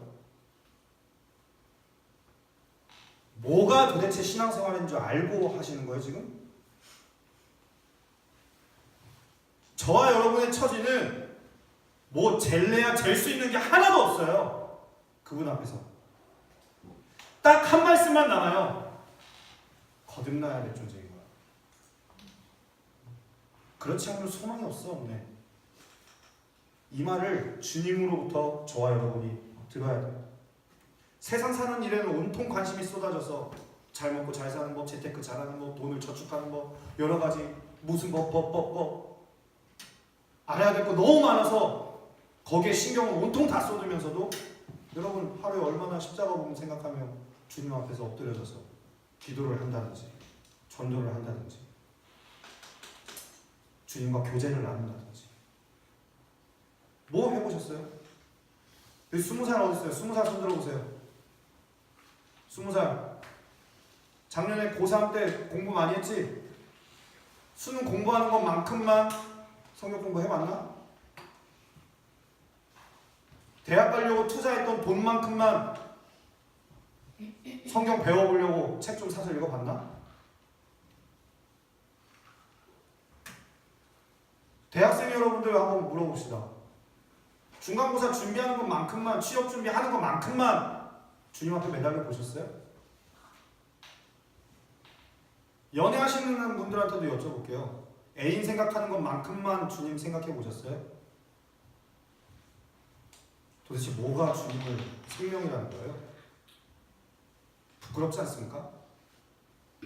먹고 사는 일은 그렇게 치여 살면서 어떻게 하면 주님 더 사랑할 수 있는지 고민 한 번도 안 해보시죠? 어떻게 우리의 삶이 이럴 수가 있죠? 예수님이 우리를 위해서 십자가에 달려 돌아갔다는 사실 고맙긴 하지만 부담되시나요?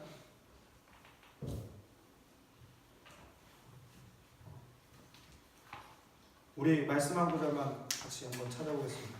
시간이 너무 많이 지나서 로마서 8장 32절 한번 읽어보겠습니다. 전전긍긍하며 살아가고 있는 우리의 인생에게 이 말이 좀 여러분에게 위로가 됐으면 좋겠습니다. 용기를 못 내고 있는 여러분들에게 이 말이 좀 위로가 됐으면 좋겠습니다. 로마서 8장 32절 함께 읽겠습니다. 시작. 자기 아들을 아끼지 아니하시고 우리 모든 사람을 위하여 내주신 이가 어찌 그 아들과 함께 모든 것을 우리에게 주시지 아니하겠느냐. 아멘. 주님 편에서 최고로 하나님이 내가 너를 사랑한다라고 얘기했을 때 최고의 표현이 뭐냐면은 십자가예요.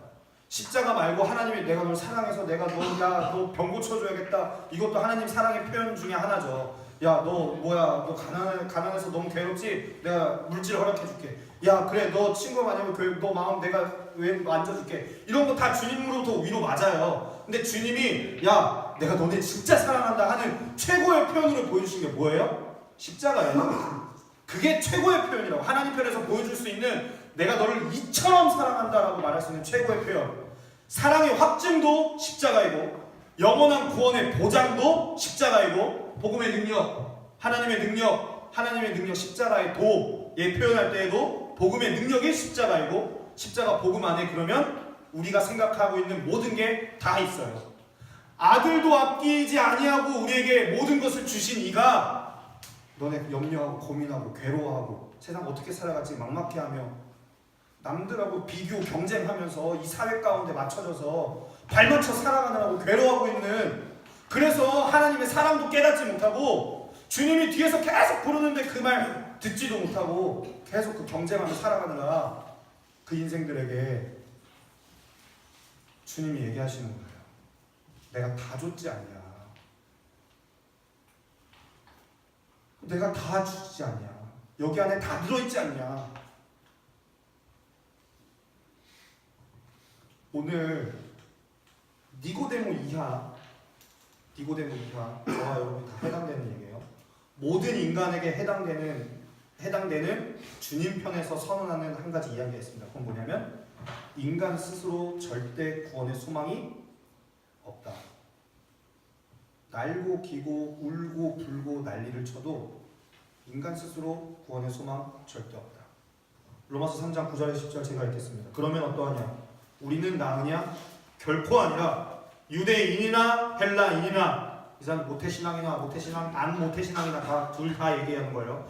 다 죄 아래에 있다고 우리가 이미 선언하였느니라. 기록된 바 의인은 없나니 하나도 없으며. 찾아봐라. 한 놈도 없다. 한 놈도. 어디서도 의인은 결코 찾을 수 없다. 인간에게선 소망이 없다. 복음을 듣고 막 산 인간들, 그냥 이빨 땡겨서 놀다가 인생 뭐 여러 번 있나 한두 번 살다 그냥 끝내버리는 거지. 복음을 들어보지도 못한 막 사는 인간이야 당연히 그렇다 치고, 복음을 들어도 못 본 이방인들, 그 사람들 많이 있죠. 한국 교회 안에서는 이제는 살아도 복음 말씀은 많이 들어도 능력을 잃어버린 이 한국 교회에서는 복음을 듣기가 참 힘든 것 같습니다. 교회 욕하는 용어는 기가 막히게 어디서 찾아갖고 와가지고 그 몇 마디는 들어도 기독교의 핵심이 무엇인지, 성탄절이 무슨 의미인지, 부활절이 도대체 어떤 날인지 잘 이해하고 그 절기 맞이하는 사람 많이 못 봤어요.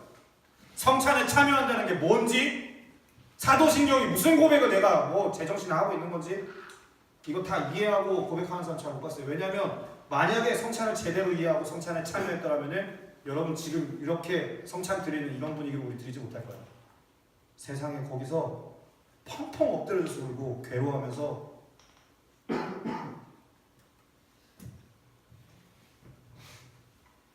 모태신앙이든 안 모태신앙이든 인간 스스로에게는 소망이 없는 성경의 말을 빌어서 율법을 모르면 몰라서 망하고, 율법을 알면 알아도 지킬 수가 없어서 스스로 존재 때문에 망하는 이런 비극적인 우리의 상태를 너 거듭나야 하리라 라고 이 말을 이방인들에게 한 얘기가 아니라 니고데모에게 하신 말입니다.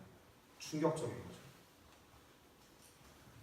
니고데모 이하가 아닌 동급이거나 그 이상의 사람을 설명해 보라고 한다면 저는 사도 바울이라고 얘기하고 싶습니다. 사도 바울 이 사람도 대단한 사람입니다. 인간 최선으로 가장 하나님 앞에 어쩌면 가까운 사람일지 모르겠어요. 그런 사람이 그가 나이가 많이 먹고 신앙생활이 오래된 후에 로마서를 기록하며 로마서 7장에 이런 고백을 합니다. 복음의 빛 앞에 부딪히고 자신의 존재를 바라본 거예요. 어느 곳에 갖다 두어도 나는 죄인이구나. 내가 이 복음 전하면서 1차, 2차, 3차 전도에 다 다녔어도 나 이거 진짜 내 내면 안의 죄는 이거 어쩔 수 없구나 하며 괴로워하며 쓴 장이 로마서 7장. 이 고백하는 내용이 뭐냐면 이 고백이에요. 내 안에 두 가지 법이 있다. 내 속사람으로는 하나님의 법을 지키고 즐거워하고 싶은데 다른 한편에 내가 원하지 않는 육체의 소욕이 일어난다. 그러니까 이 말이 뭐냐면 나 진짜 죄 안 짓고 살고 싶어. 그래서 겉으로 죄는 짓진 않아. 근데 마음 안에 이건 아무도 안 보니까 모르잖아. 내 안에 막 음욕이 막 어떤 자매들을 보면서 음욕이 일어난단 말입니다. 그러면은 이 사도 바울이 7계명을 기억하면서 막 그걸 막 누르는 거예요.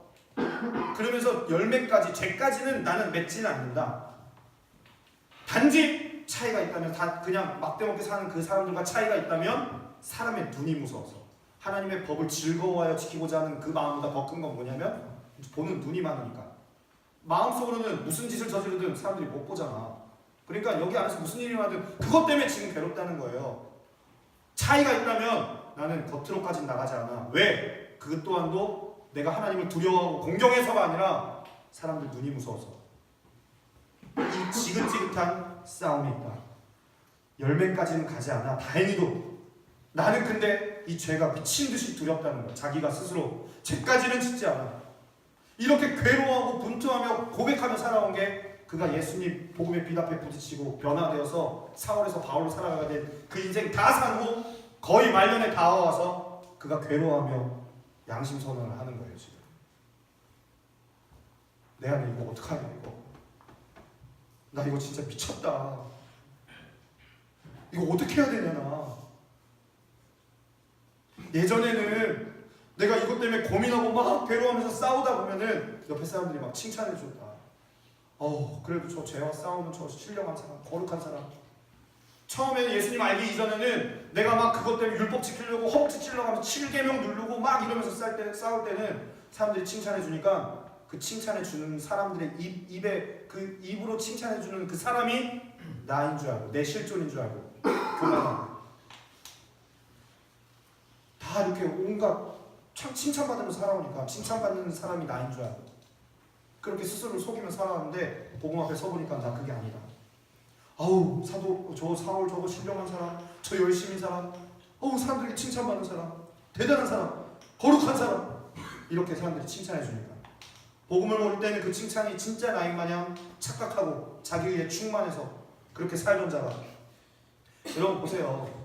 예수님이 바리새인들과 영적 지도자들을 바라보면서 그 바리새인들과 영적 지도자들 예수님이 하시는 사역들을 바라보면서 저거 율법을 폐하러 왔구나 이렇게 물었을 때 주님이 나는 율법을 폐하러 온 자가 아니라 나는 율법을 완성하러 왔다 이런 얘기를 하시죠. 그리고서 이렇게 얘기해요. 누구든지 여인을 보고 누구든지 여자를 보고 음욕을 품는 자마다 이미 뭐라고 할게요? 이미 음욕을 품는 자마다 이미 간음하였느니라 이렇게 얘기하세요. 음욕을 품는 자마다 앞으로 간음할 가능성이 더 높다 이렇게 얘기하지 않고 음욕을 마음속으로 여러분 마음속에 음욕을 품는 걸 여러분 죄라고 생각하세요? 생각하세요? 안 걸리면 되는 거 아니에요? 누가 알아요? 법적으로 그거 처벌받나요? 누가 판단해요? 판단하는 그 법관님들도 마음속에 음욕 없을까요? 다 있잖아요. 우리 스스로 그거 판단하고 잴 수 있는 기준이 누구에게도 있지 않아요. 우리는 마음속에 음욕을 문제 삼지 않는단 말입니다. 모르니까. 그럼 누가 누굴 정죄해? 다 똑같은 놈일 텐데. 근데 주님의 기준에선 전혀 달라요.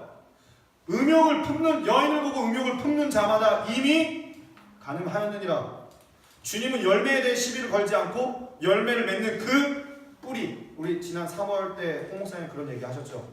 열매가 문제가 아니라 열매를 맺게 하는 나무가 어디에 심겨 있냐 이게 문제라고. 지금 제가 그 말씀에 이어서 오늘 얘기를 하는 거예요.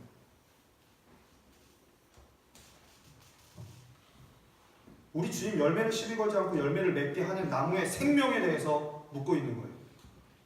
이거 어떡하지? 우리 이것 때문에 고민 안 하잖아요. 음욕 이거 어떻게 하실 거예요, 여러분? 이거 사람 미워하는 마음 이거 어떻게 할 거예요? 이거 바꿔 얘기하면 그거예요. 누구든지 형제를 보고 미워하는 자마다 이미 살인하였느니라. 이것과 똑같은 말 아니에요. 내가 미워하는 거 보고 그 사람에게 겉으로 행동하는 건 어떻게 생각 안 한단 말입니다. 왜냐면 우린 얼마든지 가면 쓰고 생활할 수 있는 존재들이니까. 맞잖아요. 어제까지 욕하다가도 다음날 만나가지고 머리 했어? 오늘 화장이 잘 됐다. 그래서 또 뒤에 가서 욕하는 게 저와 여러분 아니에요. 아무 일 없다는 듯이 다시 마주하고 마음속에 있는 생각들은 전혀 고민하고 생각하지 않은 채 겉으로 나는 열매만 우리는 주구장창 보고 있는 거예요. 주님이 이런 어느 곳에 갖다 두어도 죄의 장아찌가 되어질 수밖에 없는, 그래서 어느 것으로도 해결할 수 없는 우리의 존재에 대해서 주님이 가져다 주신 단 하나의 방법, 거듭나야 된다는 얘기를 지금 하고 계시는 거예요. 양심이 살아있었던 윤동주라고 하는 그 시인은 그가 쓴 서시에서 내가 하늘을 우러러 한 점 부끄러움이 없기를 잎새 있는 바람소리에도 나는 괴로워해야만 했다 라는 표현을 썼습니다.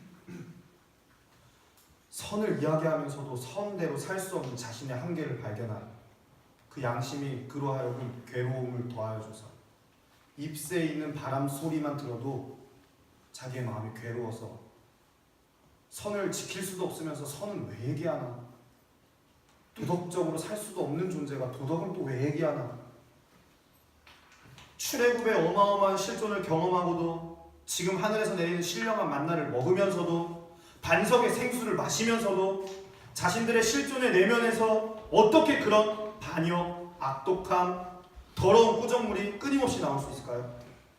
그들이 40년간 광야 생활을 하면서 광야에 결국엔 다 엎드려져 죽을 때까지 그들 스스로 아무리 몸부림을 쳐도 그들의 존재를 바꿀 수는 없었어요. 못 바꿨어요. 울고 불고 갈고 닦아도 안 되는 것이었습니다. 이런 기가 막힌 구원에 소망 없는 우리의 절망적인 상태를 주님이 이미 아시고 우리에게 너 거듭나야 한다, 다시 태어나야 한다, 이 말은 우리의 존재를 누구보다 잘 아시는 주님께서 분명하게 누구도 율법의 의로는 흠없는 존재가 없나니 의롭다함을 얻을 육체가 없나니 아멘이죠. 있어요 여기? 있으시면 일어나서 시편 낭송하세요. 없어요. 그럴듯한 하나님의 말씀을 우리에게 주어도 어때요? 그것이 깨달아지고 동의가 되어도 그것대로 못 살아서 망해요. 결국 그것 때문에 어쩔 수가 없는 거예요. 율법을 듣고도 내가 내 마음을 어떻게 할 수가 없는 겁니다. 내 안에 일어나는 음욕이 어떻게 되어지지가 않는 거예요. 자아의 욕구를 스스로 제어할 수도 없어. 정도의 차이만 있는 거지. 기가 막히게 일어나는 내면의 실체를 내 눈 가리고 스스로를 속이고 살아갈 수는 있어도 여러분 나중에 훗날 주님의 심판대 앞에 서서 하나님 앞에서 그 나의 실존을 마주했을 때 그때 이거 대비되어 있지 않는 한 우리 어떻게 해야 됩니까?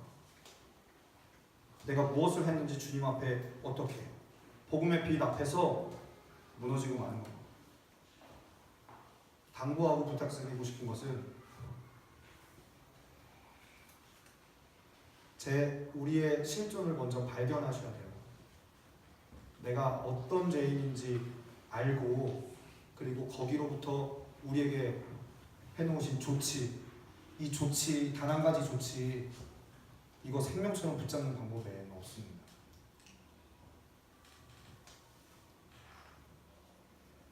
이런 절망적인 우리에게는 오직 하나만 남습니다. 나로서는 가능성이 없잖아. 없죠. 이제 뭘 해도 안 되겠죠. 없잖아요. 음욕, 살인, 간음, 이거 다 해당하는 얘기 아닙니까? 우리 부모님들 얼마나 많이 죽였어요. 세상에.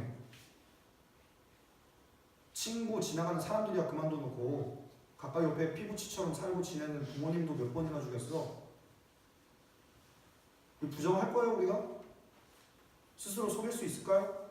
하나님 앞에서 정직하게 우리가 아닐 수 있을까요?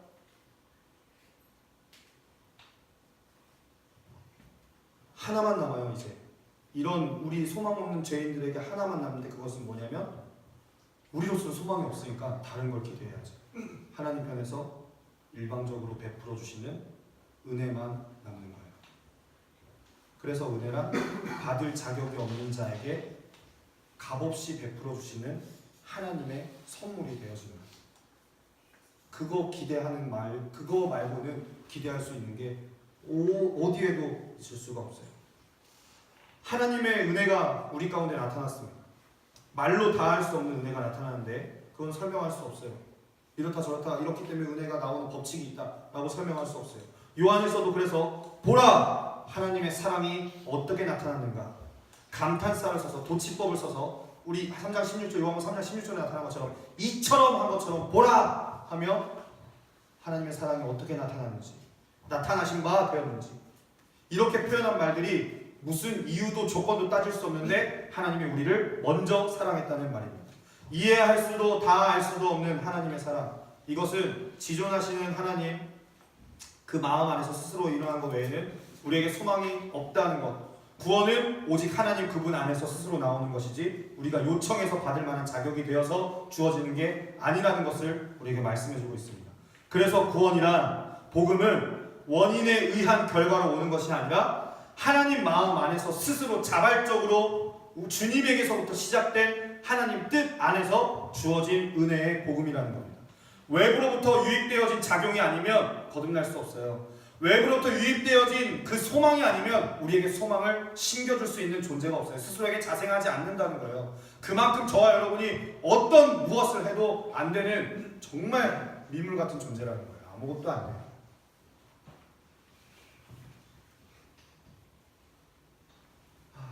주님이 우리에게 말씀하십니다. 너 거듭나야 하리라. 이제는 우리를 속여야 할 때가 아니라 정직하게 저와 여러분의 모습을 주님 앞에서 서야 돼요. 존재의 절망. 나로서 안 되는구나. 나는 소망이 없구나. 그래서 은혜의 복음을 믿었고 십자가의 복음을 알았다는 말의 첫 번째 조건은, 제가 이 말을 한번 잘 들어보세요. 오늘 만약에 여러분 제 말을 듣고 너무 길었죠. 미안해요. 죄송합니다. 근데 이제 안 할 거예요. 이제 다음 달부터는 계속, 이번에 펑크가 나서 제가 땜빵을 하는 거고 다음 달부터 계속 쭉 있으니까 너무 이제 안 와야지 이렇게 생각을 하셨다면은 이제 다음 달부터 안 그래요. 좀 미안합니다. 제가 수다쟁이여서 그래요. 수다쟁이여서 미안해요.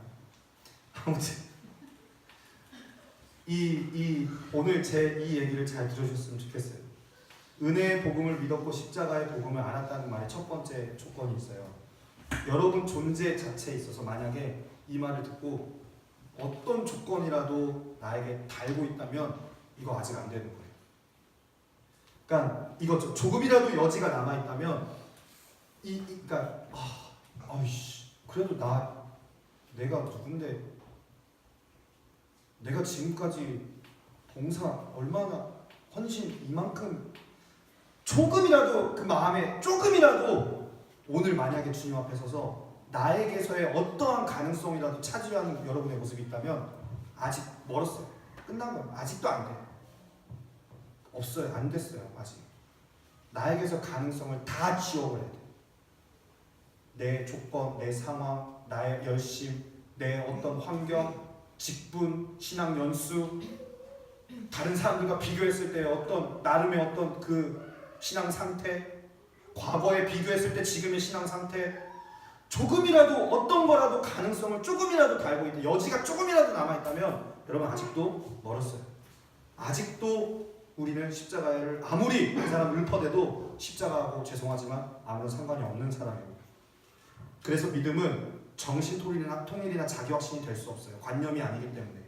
믿음은 진리를 믿는 믿음이어야지 그 믿음이 진실되다 얘기할 수 있지. 백날 나 이러니까 잘 믿는 거겠지, 나 이러니까 잘 믿는 거겠지, 야 그런 거 같지, 너도 그런 거 같지, 너도 그렇지, 나도 그렇더라, 이런 식으로 자기들끼리 위로 삼아서 하는 믿음을 믿음이라고 성경에서 어디에 얘기하냐고. 절대 그렇지 않다고. 진리를 믿는 믿음이어야 그 믿음은 진실된 거예요. 나 믿고 있어, 너 믿고 있어. 이거 백날 들어봤자 이거 구원의 확신 우리에게 절대 가져다주지 못하고 믿음이라고 이야기할 수 없어요. 자기 관념이지. 이방 종교를 섬기는 사람들도 그런 믿음은 많아요. 근데 우리 그걸 믿음이라고 안 해요. 자기 확신이라고 그러지. 왜냐면 실체가 없으니까, 진리가 아니니까. 왜 진리가 아닌 것을 믿음으로 받아들이냐고.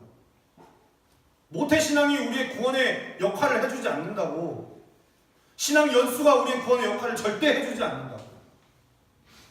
최두영 전도사님 말씀에 난 동의해. 그러니까 믿는 거겠지. 이것도 아니라고. 동의가 믿음이 아니라고.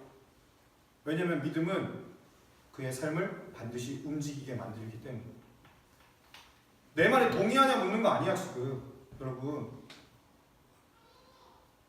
내 말에 이의 있어? 동의해? 이거 묻는 게 아니라 심각하다고 우리가 지금 이와 같이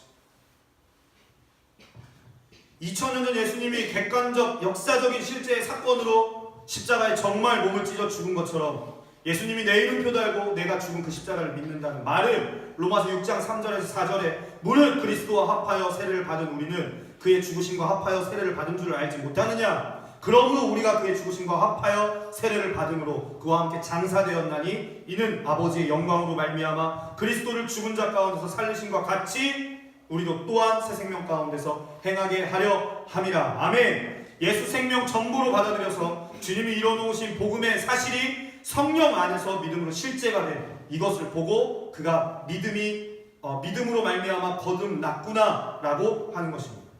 주님을 믿는다고 믿는 믿음은 그냥 이름표만 달고 나 신자예요, 나 세례 받았어요, 나 신앙생활 어떻게 돼요, 나 이렇게 동의해요, 이렇게 달고 흉내만 낸다고 해서 되는 게 아니라 나무는 열매를 보아 알듯이 내가 주인인지 주님이 주인인지 여러분 삶의 꼴을 보면 알아요. SNS 털어보면 나오고, 여러분 평소에 삶의 취미가 뭔지 보면 나오고, 언행을 보면 나오고, 그가 생각하는 사고 방식이 무엇인지, 결국 어디로 엎어지는지, 누구를 따라가는지 그 꼴을 보면, 열매를 보면 안다 이 말입니다. 내 삶의 진정한 주인이 누구인지, 나를 진정한 생명의 능력, 나를 움직이게 하는 생명의 능력, 나로 하여금 이렇게 힘을 낼 수 있도록 하게 하는 원동력이 누구인지, 나 때문인지 아니면 내 안에 주님 때문인지. 교회를 섬긴다는 말도 주님 때문인지, 사람들의 눈 때문인지, 사람들의 칭찬 때문인지, 다 열매를 보면 누가 진짜 주인인지 기억하면 우리의 삶에 네가 거듭나야 하리라 이 도전을 받고 우리에게, 니고데모에게도 곧바로 요한복음 3장 16절로 초대하시는 거예요. 주님이 니고데모 훌륭한 사람인지 몰라서 물어보시는 말 아닙니다. 너 십자가로 나오라 이 말이에요. 모세가 광야에서 들린 것 같이 인자도 모세가 광야에서 뱀을 든 것 같이 인자도 그러하리니 너에게 다른 길은 없다. 너에게 오직 길이 있다면 십자가의 길이다. 너 십자가로 나오라. 주님의 초대는 아주 단호하고 분명했습니다. 하나님도 영원하고 진리도 영원히 불변하지만 복음은 영원히 완성된 복음인데 왜 우리가 이 말에 이렇게 믿어지지가 않는 것인지, 히브리서 4장 2절에 보면 우리의 믿음이 어디에 있는지 명확하게 볼 수가 있습니다. 제가 읽어드릴게요. 그들과 같이 우리도 복음 전함을 받은 자이나 들은 바 그 말씀이 그들에게 유익하지 못한 것을 듣는 자가 믿음과 결부시키지 아니함이라. 오늘 주님께서 심령 안에 저와 여러분에게 네가 거듭나야 하리라 라는 그 말을 하실 때에 이 말씀의 도전 앞에서 우리는 자신의 믿음을 시험하셔야 됩니다. 복음을 다 같이 들었어도 그 믿음이, 그 복음이 그 사람에게 누구에게는 실제가 되는데 누구에게는 실제가 되지 않는다는 그 이유가 왜 갈리느냐? 그거는 뭐냐면 그 사람이 그 복음을 같은 무리 안에서 듣고도 믿음으로 결부시키지 아니함이라. 히브리서 말씀입니다. 검증해야죠. 여러분에게 십자가 얼마짜리입니까? 인생에 있어서 십자가는, 이 복음은 여러분에게 얼마만큼의 비중입니까? 만약 지금까지 말한 내용이, 성경에서 증거하는 내용이 사실이라면 이 십자가에 제대로 부딪힌 사람은 십자가 외에 별로 할 말이 없어집니다. 바울의 열매를 마지막 보여드리고 같이 기도하겠습니다. 고린도전서 2장 1절로 2절. 형제들아, 내가 너희에게 나아가 하나님의 증거를 전할 때에 말과 지혜의 아름다운 것으로 아니하였나니 내가 너희 중에서 예수 그리스도와 그가 십자가에 못 박히신 것 외에는 아무것도 알지 아니하기로 작정하였습니다. 아멘. 사도 바울, 고민하며 괴로워한 그가 마지막 결론 내립니다. 찬양 좀 놔주세요. 기도하겠습니다. 고린도서 2장 1절을 드렸습니다. 또 한 가지, 고린도전서 1장 18절 말씀입니다. 십자가의 도가 멸망하는 자들에게는 미련한 것이요 구원을 받는 우리에게는 하나님의 능력이라. 바울의 열매였습니다. 고린도전서 1장 24절, 오직 부르심을 받은 자들에게는 유대인이나 헬라인이나 모태신앙이나 암모태신앙이나 상관없이 그리스도는 하나님의 능력이요 하나님의 지혜니라. 아멘. 바울의 열매입니다. 바울은 그러한 삶을 실제로 살았습니다. 여러분, 오늘 저와 여러분에게 말씀하여 주시는 이 말씀 앞에 너 거듭나야겠다는 말에 아까 말씀드렸죠. 조금의 여지도 남아있다면 그거부터 떨어내세요. 그거 떨어내고 다시 주님 앞에 엎드리세요. 그리고 다시 십자가 앞에 서세요. 그래야 주님의 은혜가 선물로 주어질 것입니다. 형용할 수 없어요. 세상이 가져다 주는 것과 형용할 수 없어요. 단 사탕 먹고 사과 먹으면 사과 맛없죠? 사과가 가치가 없어지는 것처럼 엄청난 하나님의 은혜를 선물로 받으면 이제까지 여러분이 고민하고 갈팡질팡하며 괴로워했던 그 가치들 가짜라는 거 다 알게 되어져요. 결국을 아니까. 결국을 아는 우리가 되잖아요. 아무리 미혹이 있고 혼돈이 있어도 좌로나 우로나 치우쳐지지 않아요. 결론을 아는데 뭘? 결론을 아는 사람에게 미혹과 혼돈은 존재하지 않아요. 미혹과 혼돈은 결론이 없는 자에게만 존재하는 거예요. 결국이 없으니까. 결국을 아는 사람에게 뭘 옆에서 치고 들어오고 옆에 치고 들어오고 다 차단합니다. 주님이 그렇게 살아갈 수 있도록 능력을 허락해 주신다. 뭘 두려워하시죠? 뭘 괴로워하시고? 순종하실 거예요? 불순종하실 거예요? 어디에 마음을 두시겠어요 지금? 어떤 누가 순종과 불순종 중 불순종을 원하겠습니까? 우린 모두 다 순종하기를 원합니다. 그러나 당신 언제 순종할 거야? 라는 이 말에 직면하면 아마도 마음속으로는 원하면서도 여러분 삶의 갖가지 문제들이나 실제적으로 닥쳐와 있는 문제 상황들이 나로 하여금 온전하게 순종하지 못하게 하고 이 문제만 해결되면 이 상황만 사라지면 이라는 생각이 나를 합리화시키거나 조금만 더 있다 하지 다 알고 있는데 나중에 돌이키면 되지 라는 생각이 언제든 나에게 말씀하신 주님께 순종하는 것을 그때그때 날마다 가로막고 있지는 않습니까? 왜 그럴까요? 왜 순종을 자꾸 유보할까요? 아직도 완전히 십자가에 자신의 전 존재를 버리지 못하고 아직도 이거 뭐 하나 건덕지 하나 달아놓고 타이틀 달아놓고 이거 소망이라고 생각하고 있는 한심한 죄인일지도 모르고 해 위에 소망이 아닌 해 아래 보잘것없는 것들로 여전히 가치가 변하지 않은 채 삶의 목적이 영원하신 하나님 나라에 있지 않기 때문일 것입니다. 자신의 삶이 바닥을 기고 있을 때 아무것도 갖지 못하고 의지할 것 하나 남아있지 않은 자에게 순종은 그리 어려운 게 아니에요. 왜냐하면 주님밖에 없으니까. 그 사람 주님밖에 없거든. 소망이 없으니까 나에게. 뭐 하나 사람들이 인정받을 것도 없고 아무것도 없거든. 그 사람에게 순종할 거예요 불순종할 거예요 물어보면 당장이라도 순종하겠다고 얘기하죠. 주님밖에 남지 않았으니까. 차라리 이게 은혜였습니다.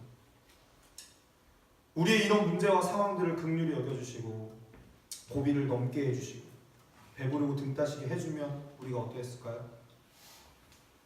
상황이 악해지면 더 악해져서 악한 본성을 지닌 이놈의 인간들이 주님의 은혜는 까마득하게 다 잊고 마치 자신이 이뤄놓은 것 마냥 기고만장하고 교만해지고 결국 예수님이 전부는커녕 전혀 필요하지 않은 그때그때 필요한 장식품처럼 액세서리처럼 되어서 십자가 복음하고는 전혀 상관없는 종교 생활하는 그렇게 전락해버리지 버리고 마는지도 모르겠습니다.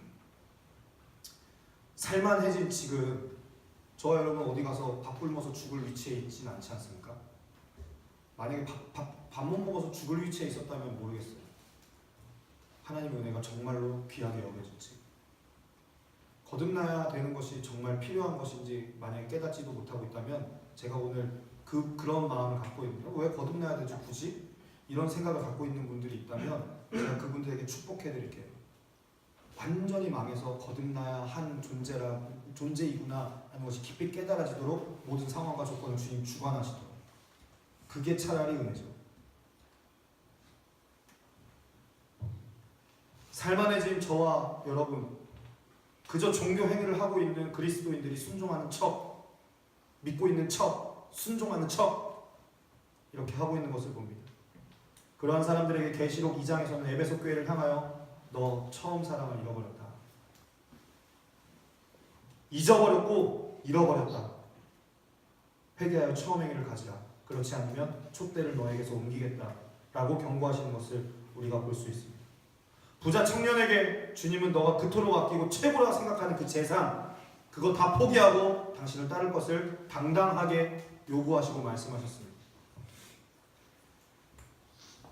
우리에게 필요한 순종은 무엇일까요? 내게 있는 그 무엇일지라도 귀중하다 여기지 아니하고 주님 위해서라면 다 포기하고 주님만 따르는 것입니다. 마치 사도 바울이 자신의 학력과 배경과 그 모든 것들을 주님을 위해 배설물로 여긴 것처럼 말입니다. 어떻게 이런 일이 되어질 수 있을까요?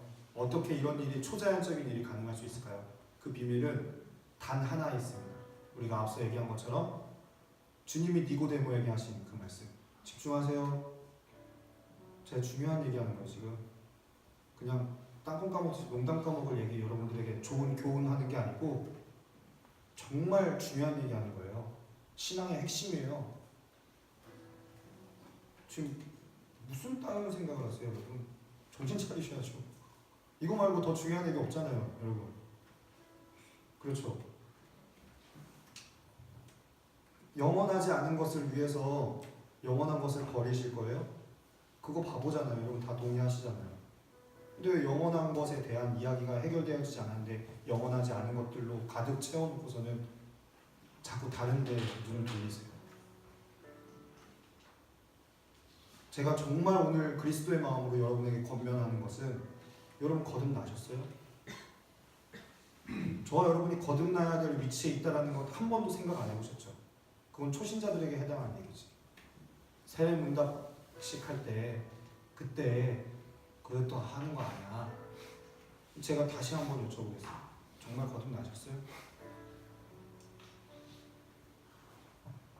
성령이 우리 안에 임재하여 만약 우리 내면 안에 성령님께서 오시면 무슨 일이 일어났냐? 혀가 꼬이고 가슴이 뜨거워지며 눈깔이 뒤집어지는 바닥에 기는 역사가 일어나는 게 아니고 가장 먼저 그의 모든 가치가 깨어집니다. 방언을 하고 예언을 하고 은사를 사모하는 게 아니라 여러분의 마음의 중심의 주인이 바뀌신다는 거예요. 얼마나 대단한 체험을 하셨는지는 잘 모르겠지만 그동안 신앙생활 가운데서 오늘 이 한 가지만 놓고 저와 여러분 좀 기도했으면 좋겠습니다. 나 거듭났나? 나 진짜 주님 앞에 거듭났나? 니고데모 이하에게 모든 사람이 주님에게 하신 말씀처럼 거듭나지 아니하면 하나님 나라를 볼 수 없느냐. 나 주님 사랑하는데, 나 주님 사랑해서 주님과 함께 있고 싶은데 거듭나지 아니하면 하나님과 동행할 수 없어요. 하나님 나라를 살 수도 없어요. 단순히 세상의 수많은 좋은 이야기들처럼 너 그렇게 살면 천국 못 가! 라고 이렇게 겁주지 않고 제가 여쭤볼게요. 정직하게. 하나님을 사랑해서 하나님과 살고 싶으시잖아요. 그래서 천국에 가고 싶으신 거잖아요. 지옥 가기 싫어 천국 가고 싶은 게 아니라 정말 주님 사랑하니까 주님과 함께 영원히 살고 싶어서 천국 가고 싶은 거잖아요. 근데 거듭나지 아니하면 안 된대요. 이 죄악된 존재는 매일 주님 뒤통수 치기 바빠서 그렇게 안 된대요. 그러면 거듭나야죠. 거듭나야죠. 어떻게 거듭나냐? 성령님만이 우리의 가치를 깨어뜨리시고 존재가 번영해지며 삶의 목적이 하나님의 목적으로 바뀌실 수 있도록 인도해 주신대요. 진정으로 성령으로 말미암아 거듭나야만 오직 믿음으로 순종할 수도 있대요. 우리가 그동안 왜 그렇게 말씀대로 못 살고 순종하지 못했는지 아세요? 아직 거듭나지 않았기 때문에. 여전히 시퍼렇게 살아있는데 이 병든 자아 붙들고 자기가 더럽다고 토해놓고서 그 토한 거 아까워서 바라보고 있는 이 웃기는 모양의 꼴을 하고 다 필요 없다고 제쳐뒀던 머리로는 동의하는데 가슴으로 버려지지 않아서 부둥켜 안고 있었던 그 병든 자아, 세상의 가치, 주님보다 더 사랑했던 그것들, 뭐가 그렇게 사람의 눈이 중요한지, 사람들의 칭찬 평판이 뭐가 그렇게 중요한지 그거에 온통 목매어서 그렇게 살았었던 안타까운 모습들. 제가 예수 믿은 지 10년, 이제 10년 조금 넘었습니다. 그때랑 지금이랑 당신 뭐 변했어요? 예수님과 동행하면서 뭐가 좀 괜찮아졌어요? 하나도 없어요. 괜찮아진 거. 조금도 나아진 게 없어요. 형편이 나아진 게 하나도 없어요.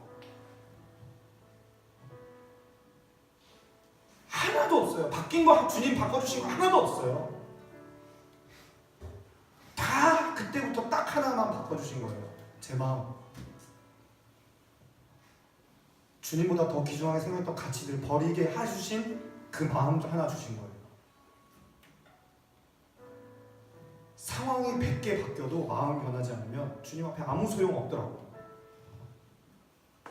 하나님 편에 설 거야, 세상 편에 설 거야, 순종할 거야, 불순종할 거야, 중간지대 결코 없죠. 제 개인에게 물어보신다면 저는 지금도 고민 한 번 하지 않고 혼돈 한 번 하지 않고 당연히 그 길 가야죠.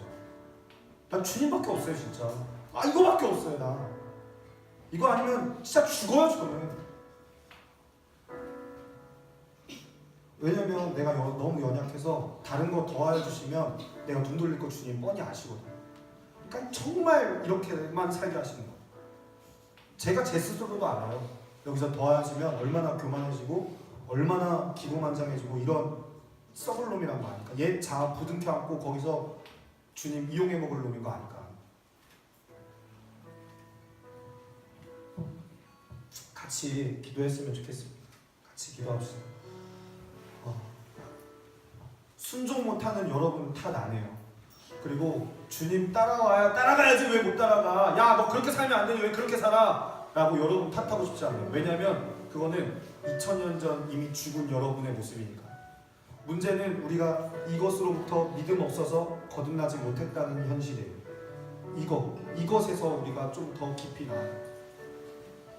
오늘 주님이 분명하게 단호하게 아주 알아먹기 쉽게 얘기해 주셨습니다. 너 거듭나야 돼. 너 거듭났어? 너 거듭나야 될 존재야. 조금이라도 여지를 남겨놓고 조금이라도 내가 어떤데 난 이렇게 했는데 난 저 정도는 아니잖아 라고 생각한다면 이 마음부터 다 털어버리시고 주님 앞에 정직하게 성령의 도우심을 구하며 선물로 주어지는 그 주님 편에서 부어지는 그 은혜를 간절히 사모함으로 주님 앞에 나아가십시오. 그러면 정직하게 주님 앞에 나아가는 그 영혼을 주님께서 그냥 홀로 내버려 두지 아니하시고 정직하게 주님 앞에 올바르게만 서 있다면 그 심령을 주님께서 붙잡아 주셔서 주님이 순종도 하게 하시고 그 길을 따라갈 수 없는 존재이지만 따라오게도 만드시고 기어서라도 거기를 가게 만드시고 결국엔 나 내놓지 못할 것까지도 주님 내놓게 하시고 목숨이 버려지는 그 자리까지 가자고 말씀하실 때 벌벌 떨면서 오줌똥 다 싸가면서 못 가겠는데 하면서도 결국엔 주님 때문에 순종하고 죽음의 자리까지 나아가게 하는 힘 개인에게 있는 게 아니고 다 순전히 주님에게 있더라고요. 저와 주님, 저와 여러분이 주님을 따라갈 수 있는 유일한 비결, 거듭나야 돼. 말씀대로 살아갈 수 있는 유일한 한 가지 해결책, 거듭남이에요.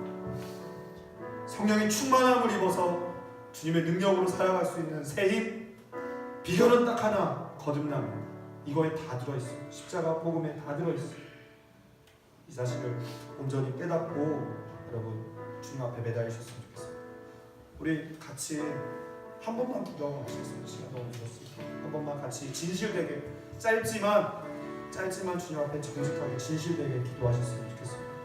우리 같이 기도할 때 하나님 그동안 신앙생활이라고 생각했던 거 주님 사랑했다고 자부했던 거 사람들과 사람들을 비교해가며 그 중에 나는 거기에 속하지 않았기 때문에 괜찮다고 생각했던 거 내가 아는 지식이 나의 믿음을 대변하는 것처럼 생각했던 이 교만한 마음들 내가 전도사이기 때문에 내가 누구이기 때문에 내가 저 아이들보다는 괜찮겠지라고 생각했던 이 교만한 생각들 주님 이거 다 주님 앞에 하찮은 쓰레기에 불과합니다. 주님 내가 주님 앞에 최두용으로서 병든 자아 붙잡고 살아가고 있었던 이 거듭나야 될 존재 그 이상도 그 이하도 아닌 하나님 나로서 주님과 마주할 수 있도록 주님 나에게 은혜를 베풀어 주십시오. 그래서 주님 내가 오늘 주님께서 니고데모에게 하신 말씀처럼 너 거듭나야 하리라. 육으로 난 것은 육이고 그것이 문제가 아니라 영으로 난 것이라야 하니니 내가 너한테 거듭나야겠다는 말 이상하게 생각하지 말고 진실되게 이 말에 너 마주하고 정직하게 네 심령을 다 드리며 나아와라. 간절하게 나와라. 애통하며 나와라. 기도가 고통이 될 때까지 부르짖으며 나아가라. 주님 앞에 서원하며 나아가라. 내가 주님과 함께 십자가를 못 박겠다는 이 사실을 믿음으로 믿어줄 수 있도록 하나님 은혜를 허락하여 달라고 이 시간 우리 함께 진실되게 통성으로 기도하며 주님 앞에 나아가라. 주여 한번 외치고 기도하며 나아가라. 함께 기도합니다.